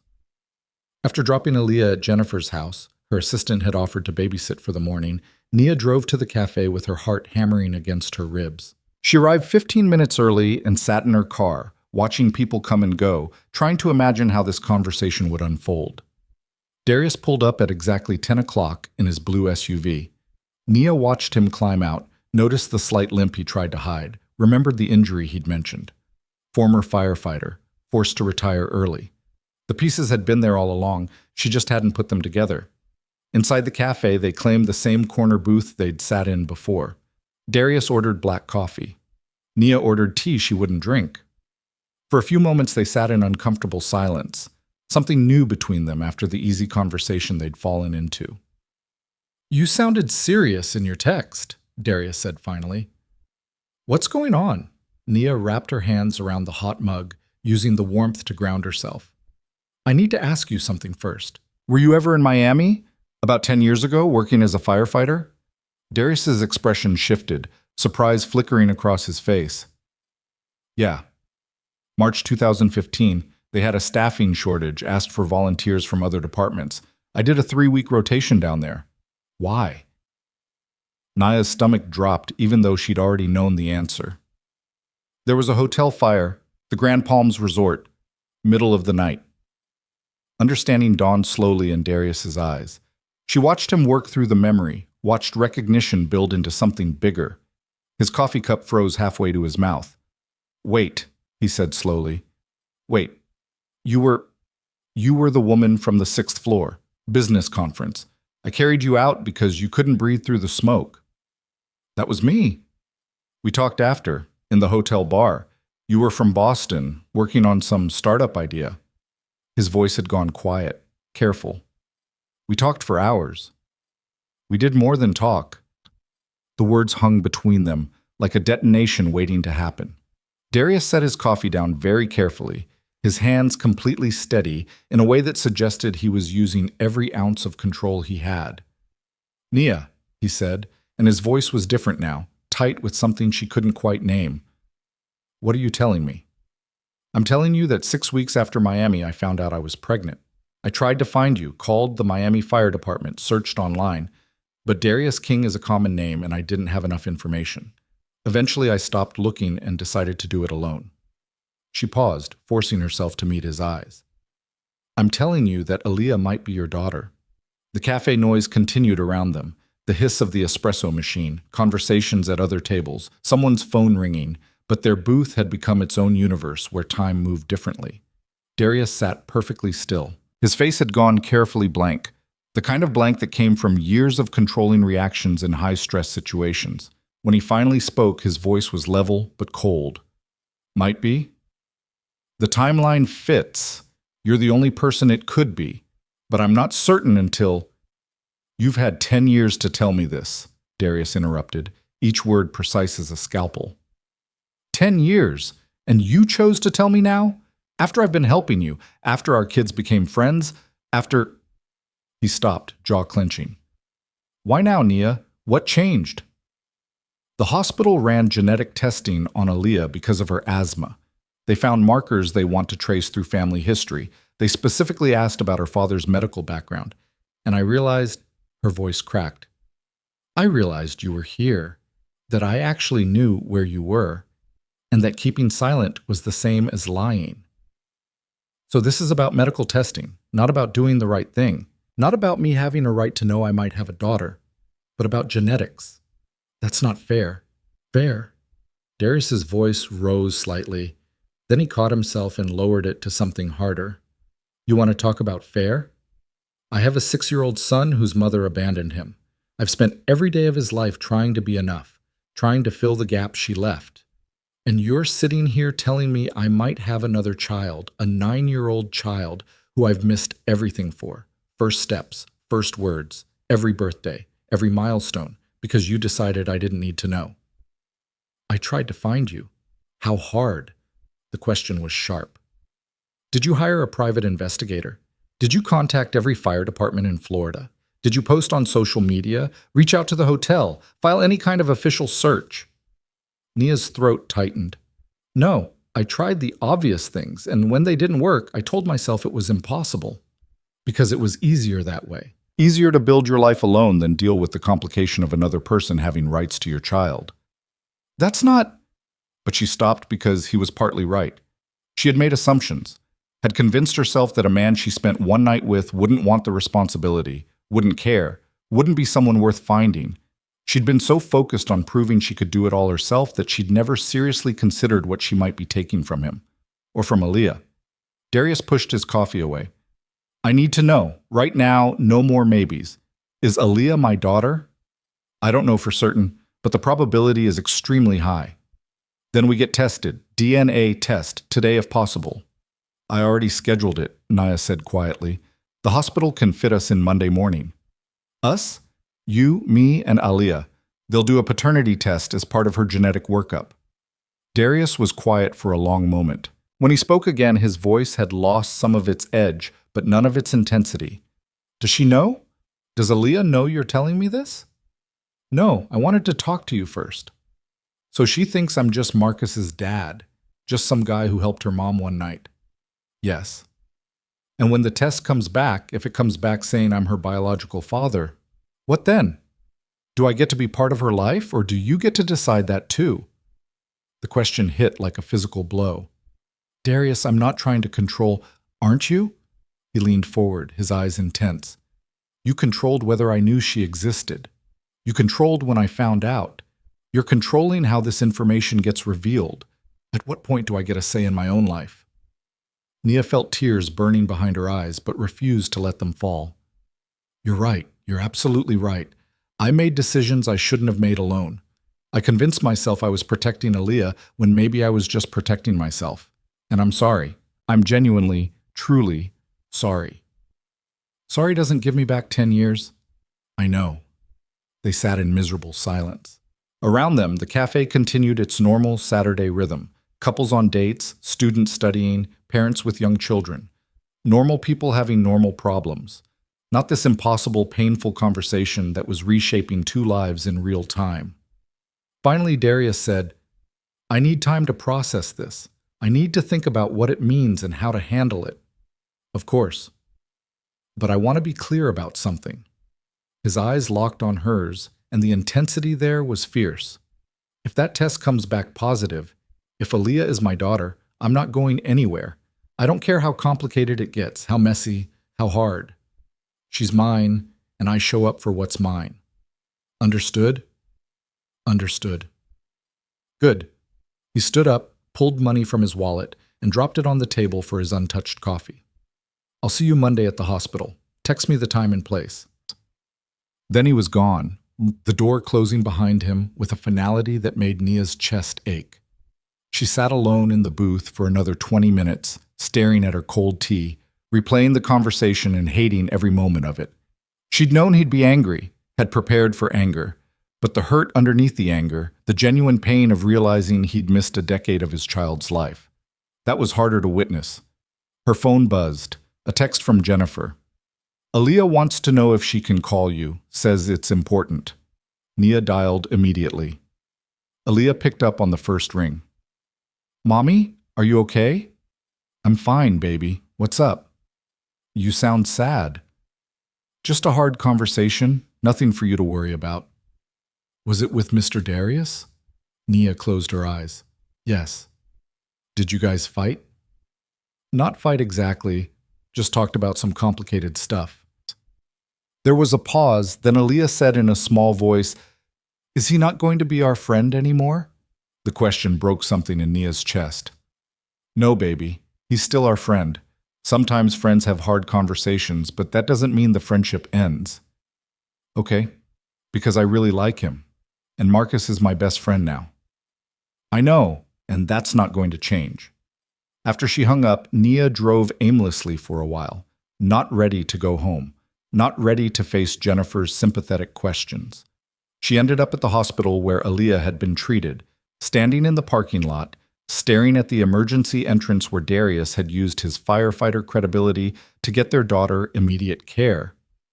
Their daughter. The possessive felt strange in her mind. She'd spent so long thinking of Aaliyah as hers alone. My daughter, my responsibility, my whole world. Expanding that to include someone else felt terrifying and necessary in equal measure. The rest of the weekend passed in a blur of anxious waiting. Nia threw herself into work, preparing for the Meridian contract negotiations, following up with Michael Torres on the lawsuit defense, sending updates to the board about their improving position. Anything to avoid thinking about Monday morning. Aaliyah sensed something was off and became unusually clingy, asking questions about fathers in the abstract way kids did when they were trying to understand something bigger. "Do all kids have dads?" she asked Sunday night while Nia was tucking her in. "Everyone has a biological father," Nia said carefully, "but not everyone knows their father or has them in their life." "Why not?" "Lots of reasons. Sometimes people live far apart. Sometimes relationships don't work out. Sometimes it's complicated. Marcus knows his dad. Marcus is very lucky." Aaliyah was quiet for a moment, then said, "Do you think my dad would like me? If he met me?" Nia's throat closed. "Baby, anyone who met you would love you. You're smart and kind and brave and wonderful. But you don't know my dad, so you can't know for sure." The observation was painfully accurate. "You're right, but I believe any father would be incredibly proud to have you as a daughter." "Okay," Aaliyah snuggled into her pillow. "I just wonder sometimes about what he's like, if I look like him, if he likes the same things I do." "Those are good things to wonder about. Will I ever meet him?" Nia took a shaky breath. "Maybe, baby. Maybe sooner than you think." Monday morning arrived with freezing rain that made the drive to Boston Children's Hospital treacherous. Nia had explained to Aaliyah that they were going back for more testing, that the doctors wanted to check a few more things. She hadn't mentioned Darius would be there, hadn't figured out how to explain that yet. They arrived at the genetics department waiting room 10 minutes early. Darius was already there, sitting in a corner chair with his hands clasped between his knees. He looked like he hadn't slept. When Aaliyah saw him, her face brightened immediately. "Mr. Darius, what are you doing here?" Darius's expression softened when he looked at her. "Hey, Aaliyah, I'm here for some medical stuff too. Coincidence." Aaliyah accepted this without question and immediately started telling him about a book she'd read over the weekend. Nia watched them interact, Darius asking genuine questions, Aaliyah animated and happy, and felt her heart crack open. They were so natural together, like something that had always been meant to fit was finally finding its place. A nurse appeared with a clipboard. "Carter family and Mr. King, we're ready for you." They followed her into a private consultation room where Dr. Park was waiting with another doctor, a geneticist named Dr. Samuel Chen, who specialized in pediatric cases. "Thank you all for coming," Dr. Park said. "We're going to do a simple cheek swab for paternity testing, which will run concurrently with Aaliyah's genetic markers panel. The process is painless and takes about 2 minutes. Results typically come back in 5 to 7 days. Aaliyah looked confused. "Why is Mr. Darius getting tested?"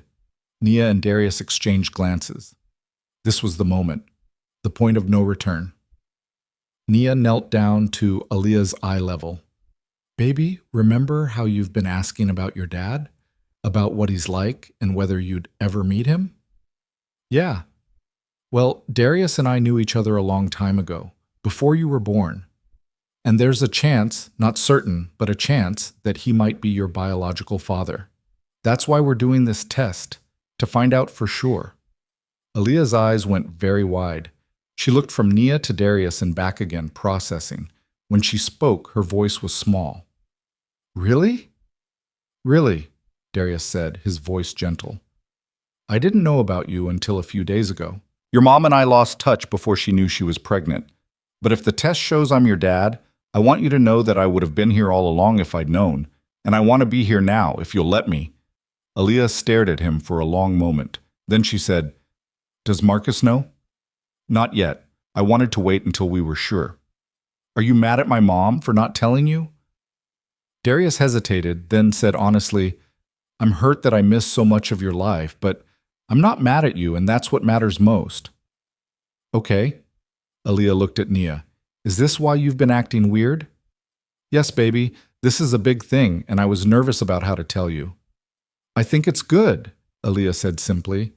"I've always wanted a dad, and Mr. Darius is really nice. Plus, Marcus would be like my brother, which is cool." The adults all exchanged looks of surprise at how easily she was accepting this. Dr. Park smiled gently. "Kids are often more resilient than we give them credit for. Should we proceed with the testing?" The actual test took less than 5 minutes. Cheek swabs for all three of them, labels carefully applied, forms signed. Clinical and simple and world-changing all at once. As they were leaving, Aaliyah slipped her hand into Darius's. "Can I ask you something?" "Anything." "If you are my dad, does that mean you'll come to my school stuff? Like plays and parent-teacher conferences?" Darius's expression went soft. "If I'm your dad, I'll be at everything you'll let me attend. Every play, every conference, every science fair." "Good, because the spring musical is in 2 months and I'm trying out for a part. Then I'll be in the front row." They parted in the hospital parking lot with awkward goodbyes and promises to talk soon. Nia drove Aaliyah to school, her daughter chattering about how cool it would be if Marcus became her brother, how she'd have to share her science fair trophy story again, how she hoped the test came back positive. Nia listened and tried not to cry. That afternoon, her phone rang.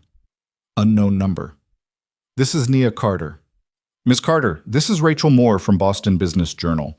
I'm working on a story about Carter Analytics and the recent lawsuit from Tech Forward. Would you be available for a comment?" Nia's blood went cold. "How did you hear about the lawsuit?" "It's public record. The filing was posted last week. We're particularly interested in the allegations of platform failure and whether this indicates larger problems at your company." "The allegations are baseless, and we're vigorously defending against them. Carter Analytics stands by the quality and accuracy of our platform." "Can you comment on reports that your board is considering a sale to DataVision Corporation?" Nia's grip tightened on the phone. "Where did you hear that?" "I have multiple sources within the investment community. Is it true?" "No comment at this time." "Does your recent contract with Meridian Industries signal a turnaround, or is it too little too late?" "How did this reporter know about Meridian? That contract wasn't even finalized yet." "I'm not going to discuss active contract negotiations," Nia said firmly. "If you want an official statement, you can reach out to our PR team." "You don't have a PR team anymore. Your communications director left 3 weeks ago." "Then you can email our general information address and we'll get back to you." Nia hung up feeling sick. A business journal story about the lawsuit and potential sale would spook remaining clients, make the board more nervous, give DataVision more leverage. She needed to get ahead of this. She called Michael Torres immediately. "We have a problem. Boston Business Journal is running a story about the lawsuit and company instability. They know about the board discussions regarding sale to DataVision." "Someone's leaking," Michael said grimly. "Either from your board or from the investor community. You need to issue a statement before they publish. Control the narrative." "What kind of statement?" "Confident. Focused on strength and forward momentum. Mention the Meridian contract if you're comfortable doing so. Show you're still landing major clients despite the noise." Nia spent the next 2 hours crafting a statement with Michael's input, then sent it to the journalist with a note that this was the official Carter Analytics position. It was professional, optimistic, and mostly true, but it felt like putting a Band-Aid on a gunshot wound. The article published Tuesday morning. The headline read, "Carter Analytics fights for survival amid lawsuit and sale rumors." It wasn't as bad as it could have been. They'd included her statement and mentioned the Meridian contract, but it painted a picture of a company in crisis. Nia's inbox exploded. Concerned emails from remaining clients, questions from employees, a terse message from Robert Chen demanding an emergency call, and buried in the chaos, a text from Darius. "Saw the article. You doing okay?" She typed back, "Surviving. How are you doing?" "Same. Told Marcus yesterday that he might have a sister. He's excited." "Aaliyah's excited too. Kids are better at this than adults." "Usually are. Listen, regardless of what the test says, you don't have to go through all this business stuff alone. If you need help, I'm here." Nia stared at the message, something warm unfurling in her chest. After everything, after the secrets and the hurt and the complicated mess she'd created, he was still offering help. "Thank you," she typed. "That means more than you know." The week crawled forward. Nia negotiated contract terms with Meridian, fielded calls from nervous clients, prepared responses for the board, and tried to stay ahead of the media narrative. Every night she came home exhausted, and every night Aaliyah asked if the test results were back yet. "Soon, baby," Nia would say. "These things take time." On Friday afternoon, her phone rang. Boston Children's Hospital. Ms. Carter, this is Dr. Chen from Genetics. Your test results are ready. Would you be able to come in this afternoon to discuss them? Nia's heart hammered. Can you tell me over the phone? We prefer to discuss results in person, particularly for cases involving minors. Would 4 o'clock work? Yes, I'll be there. She called Darius immediately. Results are in. They want us there at 4. I'll meet you there. Should we bring Aaliyah? There was a pause. Yeah, she should be there. This is about her life too. Nia picked up Aaliyah from school early, telling her teacher it was a medical appointment. In the car, Aaliyah was unusually quiet. Are you nervous? Nia asked. A little. What if he's not my dad? Then nothing changes. We keep living our lives, and Darius is still our friend. But what if he is? Then everything changes. But in a good way, I think. They met Darius in the hospital lobby. He looked as nervous as Nia felt. Aaliyah immediately went to stand beside him, and he put a hand on her shoulder in a gesture that felt protective and natural. In Dr. Chen's office, they all sat in a row, Nia, Aaliyah, and Darius, facing the doctor across his desk. Thank you for coming, Dr. Chen said. I'll get right to the results. The paternity test shows a 99.7% probability that Mr. King is Aaliyah's biological father. The room seemed to freeze. Nia heard the words but couldn't quite process them, even though she'd known this was the likely outcome. Beside her, Aaliyah drew in a sharp breath. Darius went very still. Additionally, Dr. Chen continued, the genetic markers we were investigating do appear in both Aaliyah and Mr. King. This suggests hereditary respiratory sensitivity, which is actually helpful information. It means we can look at Mr. King's family history and medical records to better understand Aaliyah's triggers and optimize her treatment plan. So it's official, Darius said quietly. She's mine. Yes, biologically, you are Aaliyah's father. Aaliyah turned to look at Darius, her eyes wide. So you're my dad? For real? Darius's expression was a complicated mix of emotions, joy and pain and wonder all tangled together. Yeah, kiddo, I'm your dad. For real. Then Aaliyah did something no one expected. She threw her arms around Darius and hugged him tight.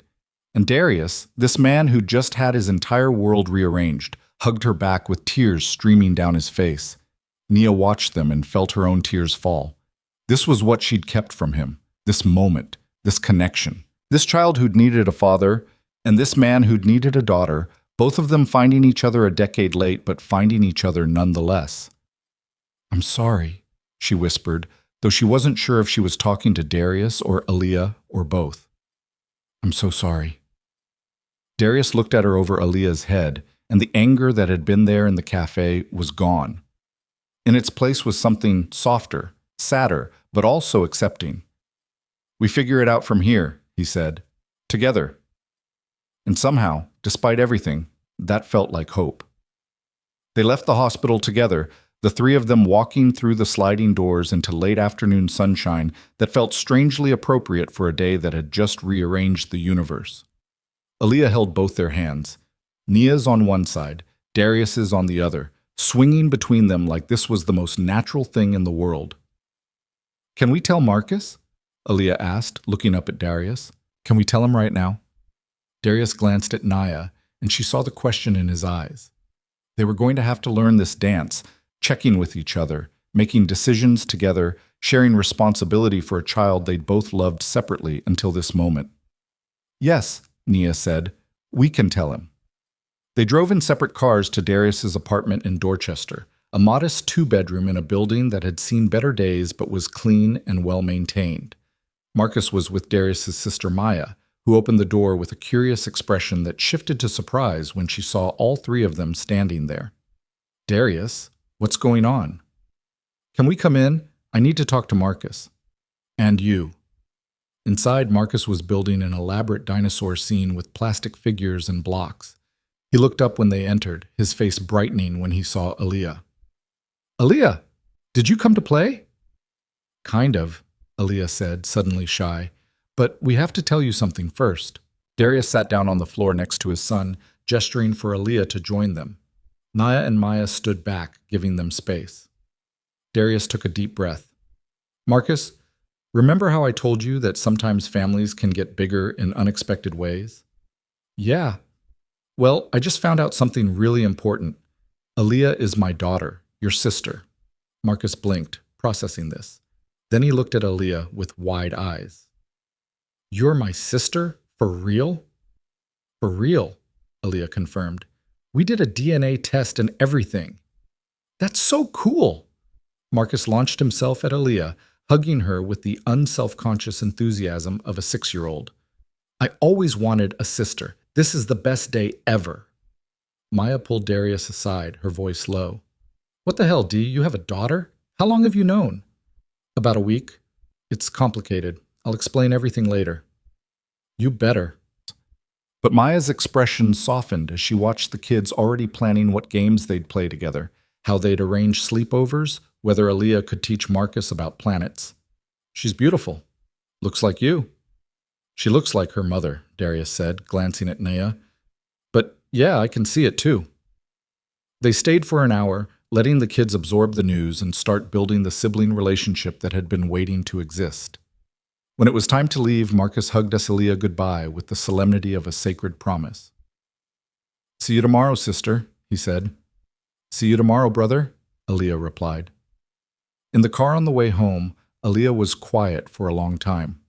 Then she said, Mommy, are you and Darius going to get married? Nia nearly swerved into the next lane. What? No, baby, we're not. We're just figuring out how to be co-parents. But you like each other. I can tell. It's more complicated than that. That's what you always say, Aaliyah observed. But Marcus's parents weren't married either, and he turned out fine. So maybe complicated is okay. Out of the mouths of children, Naya thought again. Maybe it is. The next morning, Naya woke to 17 missed calls and 43 emails. Her heart sank before she even read them. Something had happened. Something bad. The first email she opened was from David Park, the board member who'd been pushing hardest for a sale. The subject line read, Urgent, Media Situation. The body contained a single link to an article. Nia clicked it with dread pooling in her stomach. The headline read, Carter Analytics CEO's secret child revealed. Paternity scandal rocks struggling tech company. The article had everything. Anonymous sources claiming Naya had hidden her daughter's paternity for years. Speculation about whether the distraction of personal drama was contributing to the company's decline. Quotes from unnamed investors expressing concern about her judgment. A sidebar about Darius's background as a former firefighter turned security consultant, complete with photos someone had pulled from social media. But the worst part was the angle, that Nia had deliberately kept Darius from knowing about Aaliyah, that she was the kind of person who would deny a father his rights, and that this character flaw raised questions about her integrity as a business leader. Nia's hands shook as she scrolled through the comments section. Strangers weighing in on her life, her choices, her worth as a mother and CEO. The vitriol was stunning. Some defended her, most didn't. Her phone rang. Robert Chen. I assume you've seen the article, he said without preamble. I'm looking at it now. Nia, this is a disaster. The board is meeting in an hour. Emergency session. You need to be there. Robert, this is my personal life. It has nothing to do with the company. It has everything to do with the company when it's all over the Boston Business Journal, and investors are calling asking if you're stable enough to lead. This isn't about whether the story is fair. It's about damage control. The board meeting was brutal. They gathered via video conference, no time to arrange in-person attendance, and the mood was hostile from the start. David Park led the charge. This is exactly the kind of scandal that destroys investor confidence, he said. We're already fighting an uphill battle with the lawsuit and client defections. Now we have questions about your personal judgment splashed across business media. My personal life is not up for discussion, Nia said firmly. I recently discovered that someone I knew years ago is my daughter's biological father. We're handling it privately and responsibly. That's all anyone needs to know. That's not how the market sees it, David countered. They see a CEO who can't keep her personal life from becoming a public circus. Actually, Patricia Okoye interjected, They see a single mother who's been raising a child alone for 9 years while building a successful company. I think we're being unnecessarily harsh. I agree with Patricia, said another board member joining remotely. This is a personal matter. Unless it directly impacts Nia's ability to run the company, it's not our concern. It impacts investor perception, David insisted. And right now, DataVision's offer is looking better and better. Clean sale, guaranteed exit, no more drama. I'm not selling to DataVision, Nia said. I have 40 days left in the timeline we agreed on. I signed Meridian. I'm defending the lawsuit successfully. The company is stabilizing. Robert Chen was quiet for a long moment. I'm going to suggest something you're not going to like, Nia. Step down as CEO temporarily. Take a month to handle your personal situation. Let the media storm blow over, and we'll bring you back once things settle. Absolutely not. That's a death sentence for the company. The second I step down, every remaining client will panic, and the sale narrative becomes inevitable. Then give us something, Robert said. Some way to show investors that you're in control, that this hasn't derailed your focus. Nia's mind raced. She thought about the Meridian contract, about Michael Torres's aggressive lawsuit defense, about the potential clients she'd been courting. Then an idea crystallized. Give me 2 weeks, she said. 2 weeks to show you meaningful progress. I'll land 2 more clients comparable to Meridian. I'll get Tech Forward to drop the lawsuit or settle favorably. And I'll demonstrate that my personal life is managed and stable. 2 weeks, and if I can't deliver, I'll seriously consider your recommendations. The board members exchanged glances on their respective screens. Finally, Robert nodded. 2 weeks. But Nia, no more scandals, no more surprises. We need stability. After the call ended, Nia sat in her office feeling the weight of an impossible deadline. 2 major clients in 2 weeks while managing a media crisis and navigating new co-parenting arrangements. She pulled out her phone to call Michael Torres about accelerating the lawsuit settlement and found a text from Darius waiting. Saw the article. I'm sorry. This is my fault for not thinking about how public this could become. She typed back, not your fault. We're both in this. How are you doing? Had 3 clients call asking if I'm emotionally stable enough to handle their security contracts. Apparently having a daughter you didn't know about makes you unreliable. That's insane. Tell me about it. But I'm not letting it derail me, and you shouldn't either. We knew this would be hard. His steadiness helped. Thank you. I needed that. How's Aaliyah handling it? Haven't told her yet, trying to figure out how. Want help? We could tell her together. The offer touched something deep in Nia's chest. Together. They were going to have to get used to that word. Yes, she typed. That would be good. That evening, they sat Aaliyah down in Nia's living room and explained as gently as possible that some people had written stories about their family that weren't very nice. What kind of stories? Aaliyah asked, her face troubled.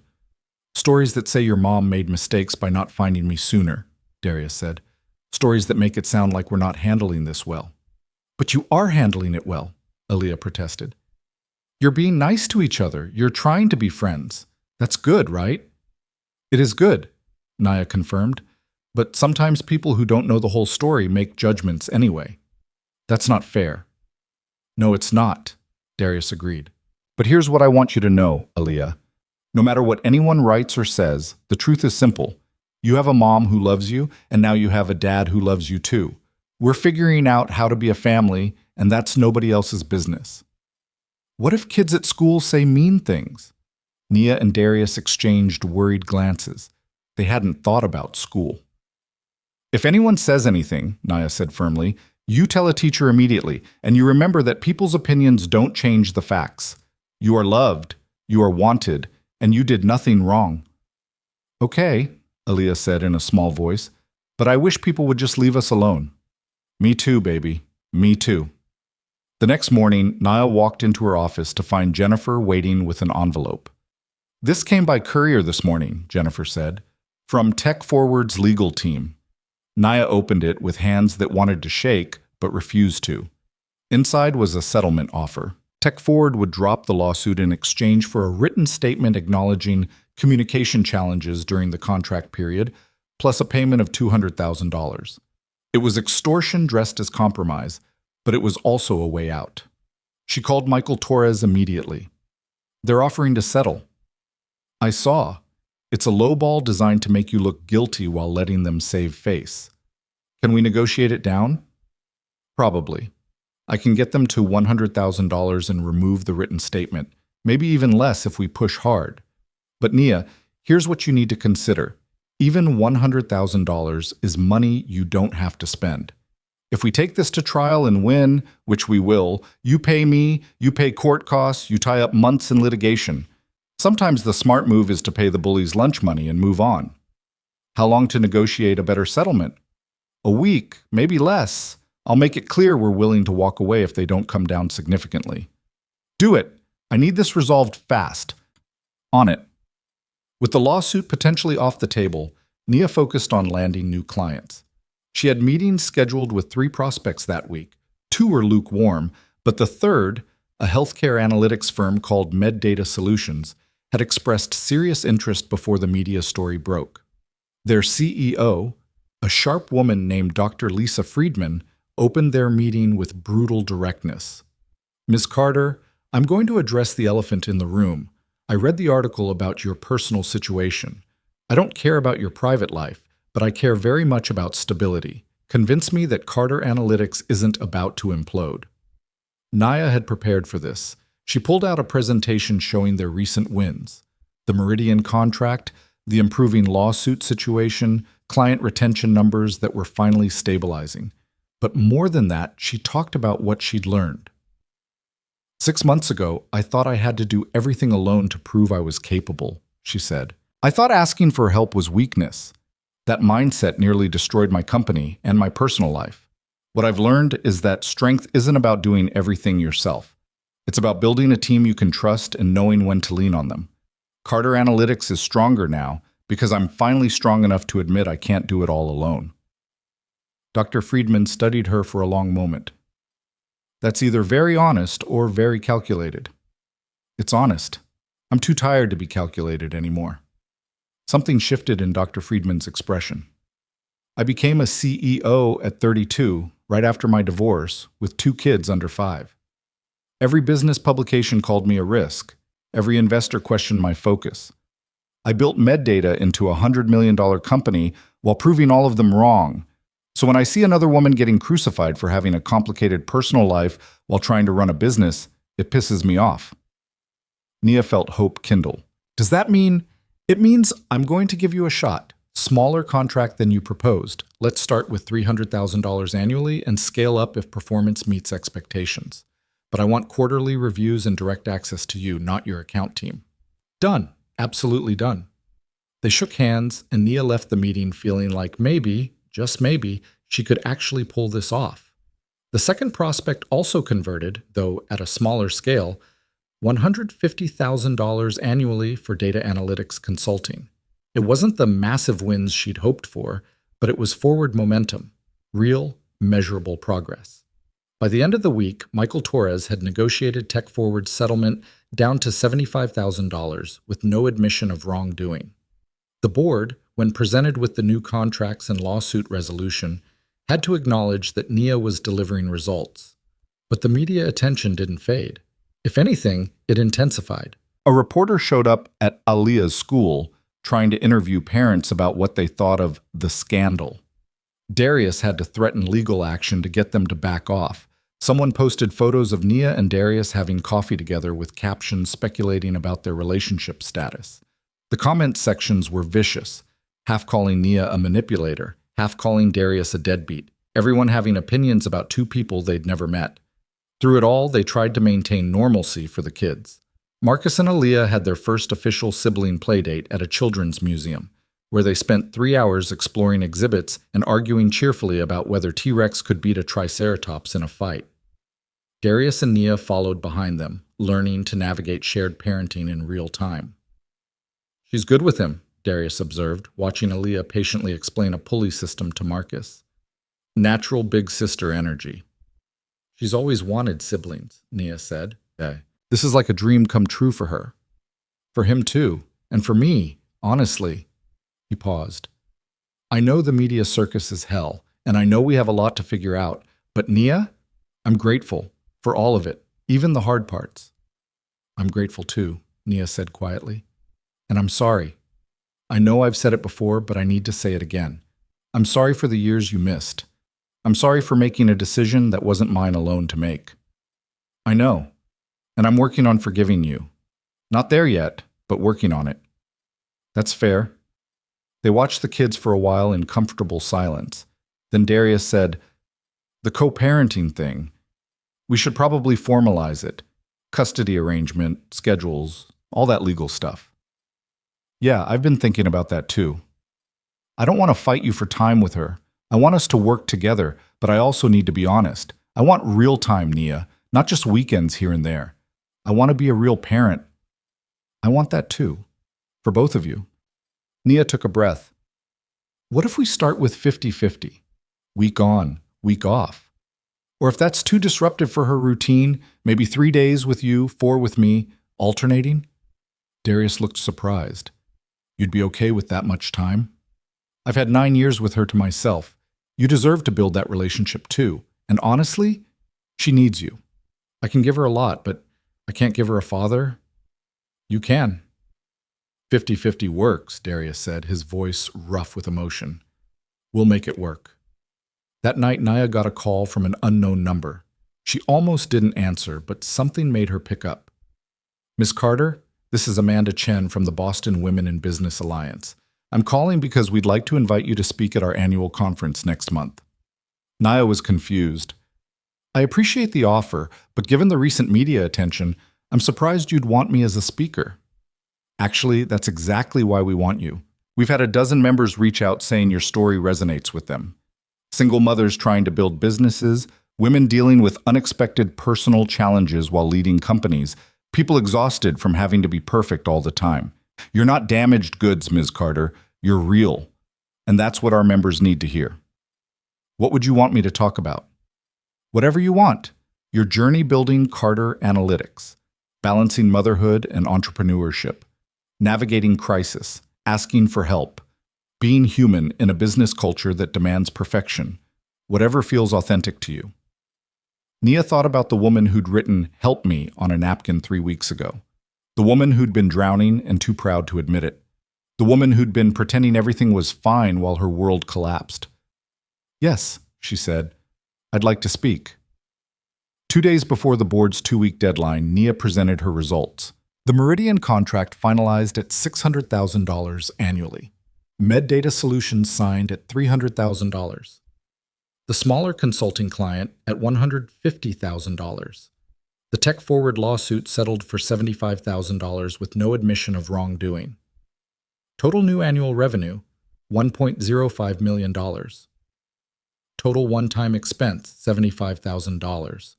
Robert Chen reviewed the numbers in silence. David Park looked grudgingly impressed. Patricia Okoye was openly smiling. "This is solid work, Nia," Robert said finally. "You've demonstrated the kind of leadership we hired you to provide. The board is prepared to table the DataVision sale discussion and give you the full 60 days we originally promised." "Thank you," Nia said, feeling a weight lift from her shoulders. "However," David added, "we'd like to see continued momentum. These contracts are a good start, but we need sustained growth over the next quarter." "Understood. I have a pipeline of prospects I'm actively working. We're not out of the woods, but we're heading in the right direction." After the meeting, Patricia pulled Nia aside. "For what it's worth, I think you're handling an impossible situation with remarkable grace. The personal attacks in the media are unconscionable. Keep fighting." "Thank you, Patricia. That means a lot."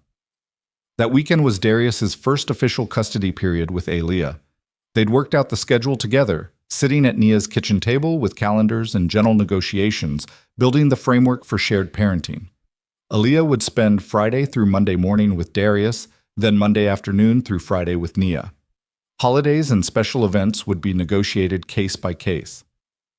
When Darius came to pick up Aaliyah on Friday evening, Nia found herself unexpectedly nervous. This was the first time she'd be apart from her daughter for more than a sleepover. 3 full days of not tucking her in, not making her breakfast, not being the primary presence in her life. "You okay?" Darius asked quietly, reading her expression. "Just adjusting. This is new. For both of us. But I've got her, Nia." I promise. I know you do. She knelt down to Aaliyah's level.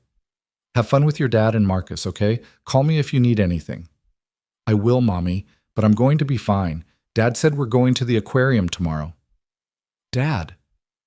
Aaliyah had started calling him that naturally, like the word had been waiting to exist. It made Nia's heart ache in the best way. After they left, Nia's apartment felt eerily quiet. She wandered through rooms that suddenly seemed too big, straightened things that didn't need straightening, and finally admitted she had no idea how to be alone anymore. Her phone buzzed. A text from Jennifer. Girls' night? You sound like you need one. Nia smiled, desperately. When and where? 3 hours later, she was sitting in a wine bar with Jennifer and 2 other women from her professional network, people who'd reached out after the media storm to offer support. They didn't talk about the scandal or the company drama.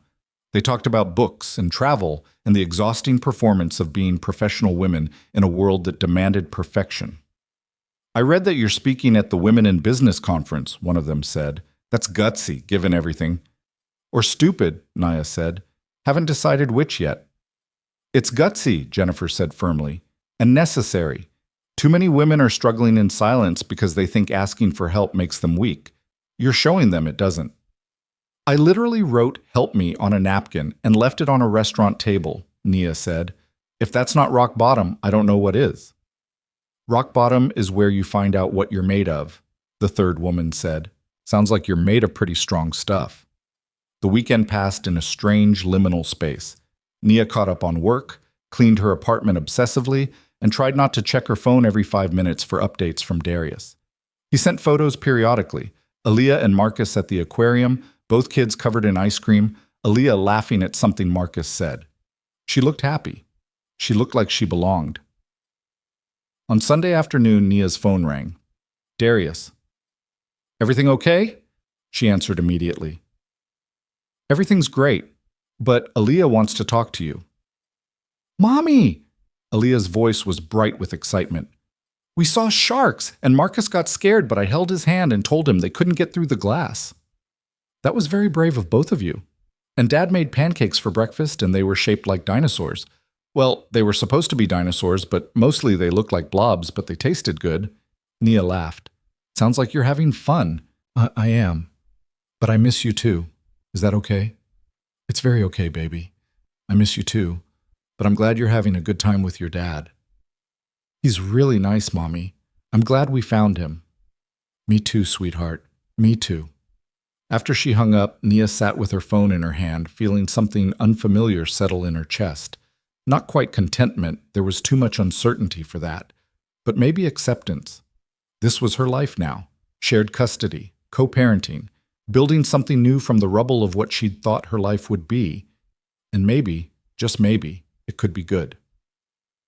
The Women in Business conference took place on a Thursday evening in a hotel ballroom filled with 300 professional women. Nia stood backstage, listening to the introduction, feeling her heart pound against her ribs. Our next speaker needs no introduction, but I'll give her one anyway. Nia Carter is the founder and CEO of Carter Analytics, a mother, and recently, someone who became the subject of intense media scrutiny for daring to have a complicated personal life while running a company. She's here tonight to talk about the truth we all know but rarely say out loud, that perfection is a lie, and asking for help is the bravest thing we can do. Please welcome Nia Carter. Nia walked onto the stage to polite applause that grew warmer as she reached the podium. She looked out at 300 faces, some curious, some skeptical, some openly supportive, and took a breath. 3 weeks ago, she began, I sat in an expensive restaurant pretending everything was fine while my world fell apart. My company was failing, my daughter was sick, my credit card had been declined, and I was so committed to the performance of success that I couldn't admit I was drowning. So I did something desperate. I wrote 2 words on a napkin. Help me. She paused, watching recognition flicker across faces in the audience. I didn't know who I was asking. I didn't know if anyone would respond, but I was out of options and pride wasn't saving me. A stranger saw that napkin, saw me write it, and he helped. Drove me to the hospital when my daughter couldn't breathe, introduced me to a lawyer when my company got sued, showed up when I needed someone to show up. And that act of asking for help as small and desperate as it was, changed everything. She talked for 20 minutes about building a company while raising a child alone, about the impossible standards women faced, be a perfect CEO, perfect mother, perfect professional, never show weakness, never admit struggle, about the cost of that performance, about learning that strength wasn't about doing everything alone, but about knowing when you needed support. And she talked about Aaliyah, About finding out that the stranger who'd helped her was actually her daughter's biological father. About the media storm that followed. About navigating the messy, complicated reality of family in the public eye. People have asked me if I regret how it happened, she said. If I wish I'd handled things differently. And yes, of course I do. I wish I'd tried harder to find Darius 10 years ago. I wish my daughter had known her father from the beginning. I wish I'd been brave enough to ask for help sooner in all areas of my life. But regret doesn't change the present. All I can do is move forward with honesty and try to build something real from the mess. She finished to standing ovation. Women surrounded her afterward, sharing their own stories of struggle and survival, of asking for help and finding it, of refusing to perform perfection anymore. "Thank you," one woman said, tears in her eyes. "I've been killing myself trying to do everything alone. Hearing you say it's okay to ask for help, I needed that." "We all do," Nia said. "We all need permission to be human." When she finally left the hotel, she found Darius waiting in the lobby with Aaliyah and Marcus. Both kids were half asleep, leaning against him on a velvet couch. "What are you doing here?" Nia asked, surprised and touched. "Aaliyah wanted to see you after your speech," Darius said. "We watched it on the live stream. You were incredible." "You watched?" "The whole thing. Nia, what you said up there about asking for help, about being human, that took real courage." Aaliyah stirred, rubbing her eyes. "Mommy, you were on the big screen and everyone was clapping." Nia knelt down and hugged her daughter. "You're supposed to be asleep, baby. I wanted to tell you I'm proud of you. That's what you always tell me when I do something brave." "Thank you, sweetheart. That means everything." They walked out of the hotel together, the four of them, and for a moment Nia caught their reflection in the lobby windows. Two single parents, two kids, cobbling together a family from broken pieces and second chances. It wasn't traditional. It wasn't what she'd planned. But looking at them, at Darius holding Marcus's hand, at Aaliyah chattering between them, she realized it was real. And real was better than perfect any day. The final board meeting of Nia's 60-day timeline took place on a surprisingly warm March morning. Spring was showing its first tentative signs, crocuses pushing through frozen ground, a softer quality to the light. Nia walked into the conference room feeling something she hadn't felt in months. Confidence. The numbers spoke for themselves. Carter Analytics had signed 4 new major clients in 8 weeks. Client retention had stabilized at 78%. Revenue projections for the next quarter showed 15% growth. The lawsuit was settled. The media attention had largely faded as other scandals took its place. Robert Chen reviewed her presentation with something approaching approval. "This is strong work, Nia. You've turned the ship around." "We're not out of the woods yet," Nia said honestly, "but we're heading in the right direction, and I've made some structural changes to ensure we stay there. I've hired a new CFO, someone with experience scaling companies through difficult transitions. I've brought in a communications director to manage our media presence, and I've committed to better work-life balance, which means delegating more and trusting my team to execute." David Park, who'd been her harshest critic, actually nodded. "Delegation is smart. You can't do everything yourself." "I learned that the hard way, but I learned it." Patricia Okoye smiled. "I move that we close the Data Vision acquisition discussion permanently and commit to supporting Nia's leadership for the next fiscal year." The motion passed unanimously. Walking out of that meeting, Nia felt something release in her chest, a tension she'd been carrying so long she'd forgotten it was there. Carter Analytics would survive. She would survive. They'd weathered the storm and come out stronger. That evening was Aaliyah's school spring musical. She'd landed a small role, one of the townspeople in a production of a fairy tale adaptation, and had been practicing her lines for weeks. The auditorium was packed with parents and families, everyone holding phones ready to record.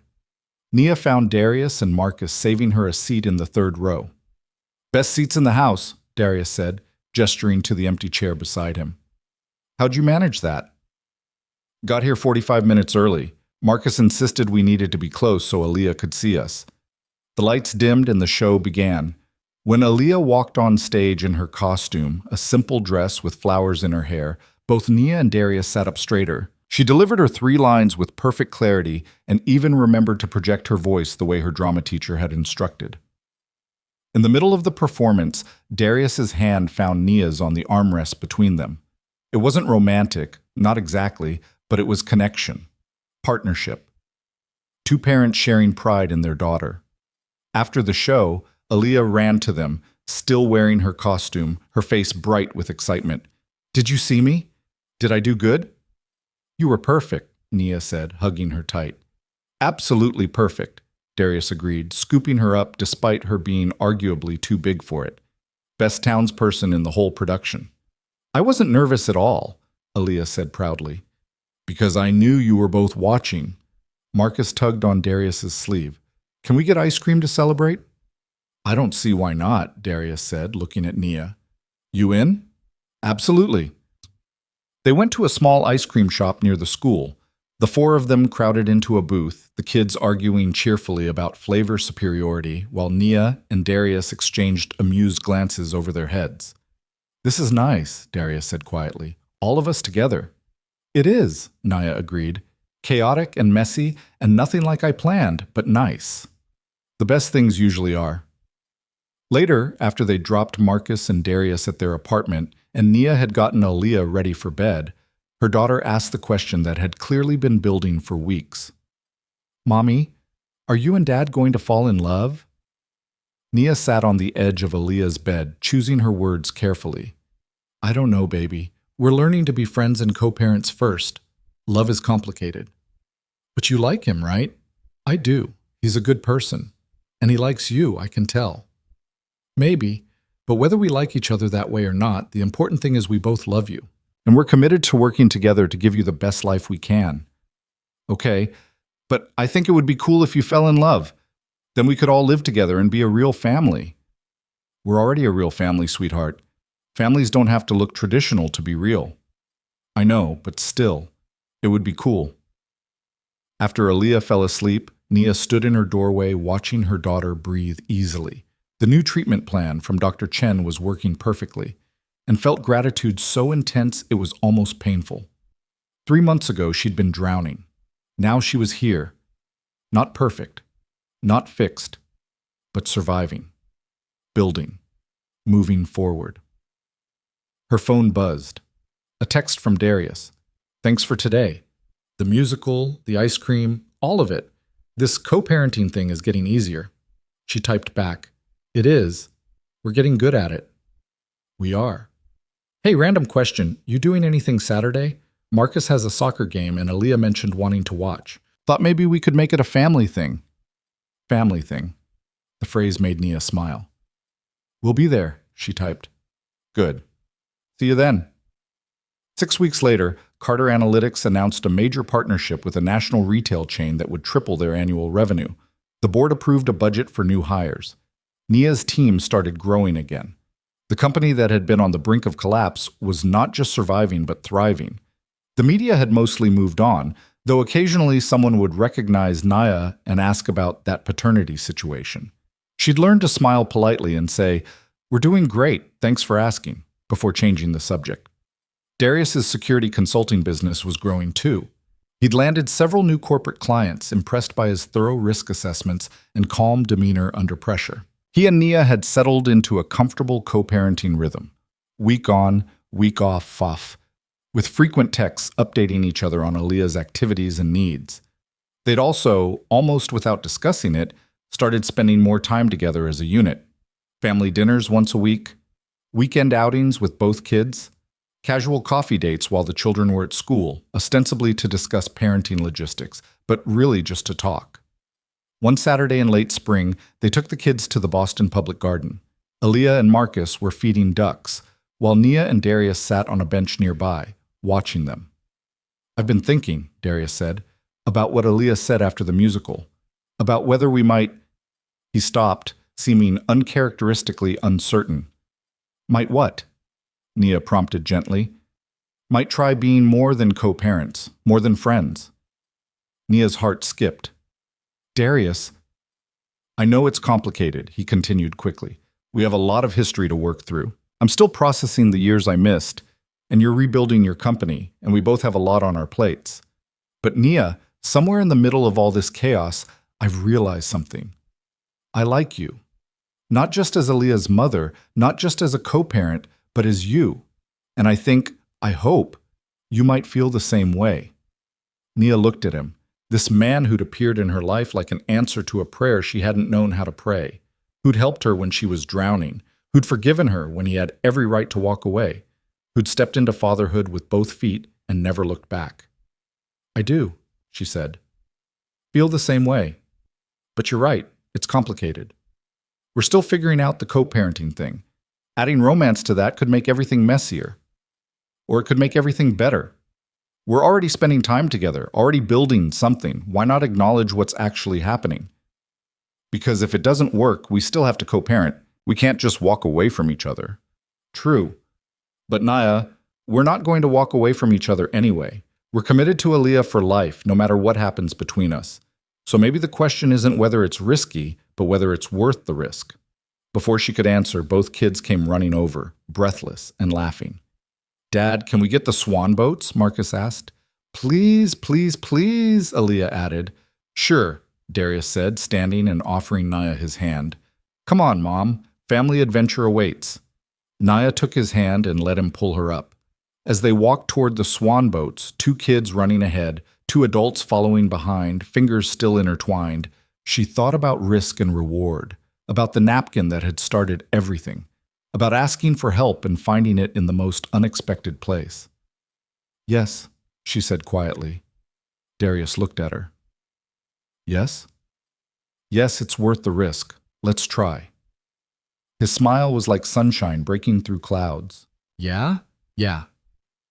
They rowed the swan boats with the kids squeezed between them, circled the pond under a perfect blue sky, and Nia thought about how strange life was. How you could write two desperate words on a napkin and have it lead here, to this moment, this family, this impossible, beautiful mess. 3 months later, Carter Analytics was featured in a business magazine with the headline, The Comeback, How CEO Nia Carter Turned Crisis into Opportunity.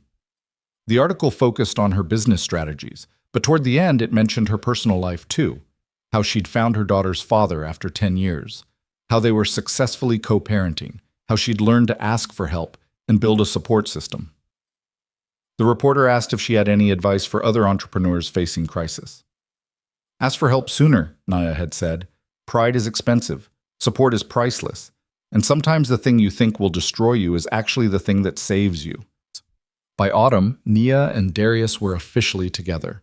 Not living together, they decided to take that step slowly for the kids' sake, but dating seriously, building a relationship alongside their co-parenting partnership. Aaliyah and Marcus were thrilled, already planning the wedding they insisted should happen soon, before we're too old to be flower girl and ring bearer.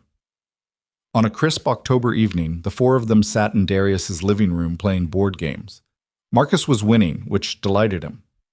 Aaliyah was demanding a rematch. Darius was making terrible dad jokes, and Nia was watching all of it, feeling something she'd spent years searching for without knowing it had a name. Peace. Not perfection, not the absence of problems, but the deep, quiet knowledge that she wasn't facing anything alone anymore, that she had a partner who showed up, kids who loved each other, a life that was messy and complicated and real. Her phone buzzed. An email from the Women in Business Alliance. Your talk last spring resonated with so many of our members. Would you consider being a keynote speaker at our annual summit?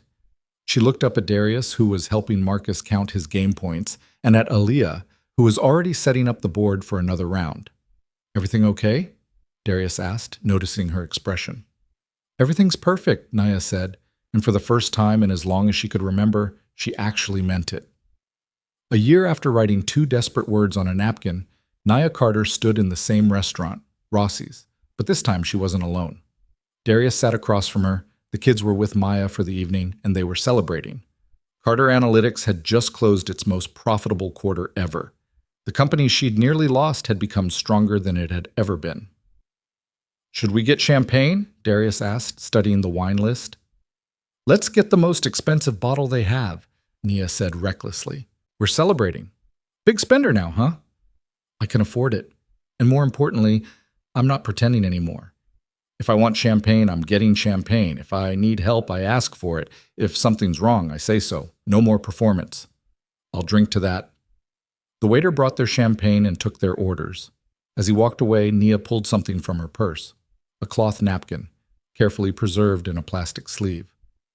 "I kept it," she said, showing Darius the 2 words written in her handwriting from a year ago. "Help me." "Why?" "To remember. To remind myself that asking for help wasn't the end of my story. It was the beginning of something better." Darius reached across the table and took her hand. "I'm glad you asked." "Me too." She looked around the restaurant, the same crystal chandeliers, the same elegant tables, the same atmosphere of wealth and success. But she was different now, stronger in her vulnerability than she'd ever been in her performance of strength. "Can I tell you something?" Darius said. "Always. The night I saw you here before I knew who you were, or that Aaliyah was mine, I almost didn't approach you. Almost convinced myself it wasn't my business, that you probably didn't want help from a stranger. But something made me stay. Made me leave my card. Made me wait outside in case you needed a ride." "What made you stay?" "Honestly, I saw myself in you. That tremor in your hand, the way you were holding it together by sheer force of will. I remembered what it felt like to drown while pretending everything was fine.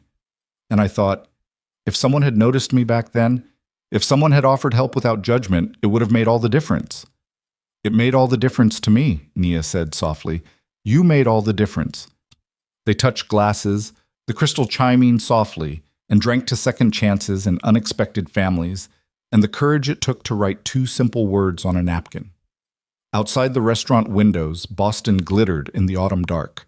Inside, 2 people who'd saved each other without meaning to sat together and built something that looked like forever.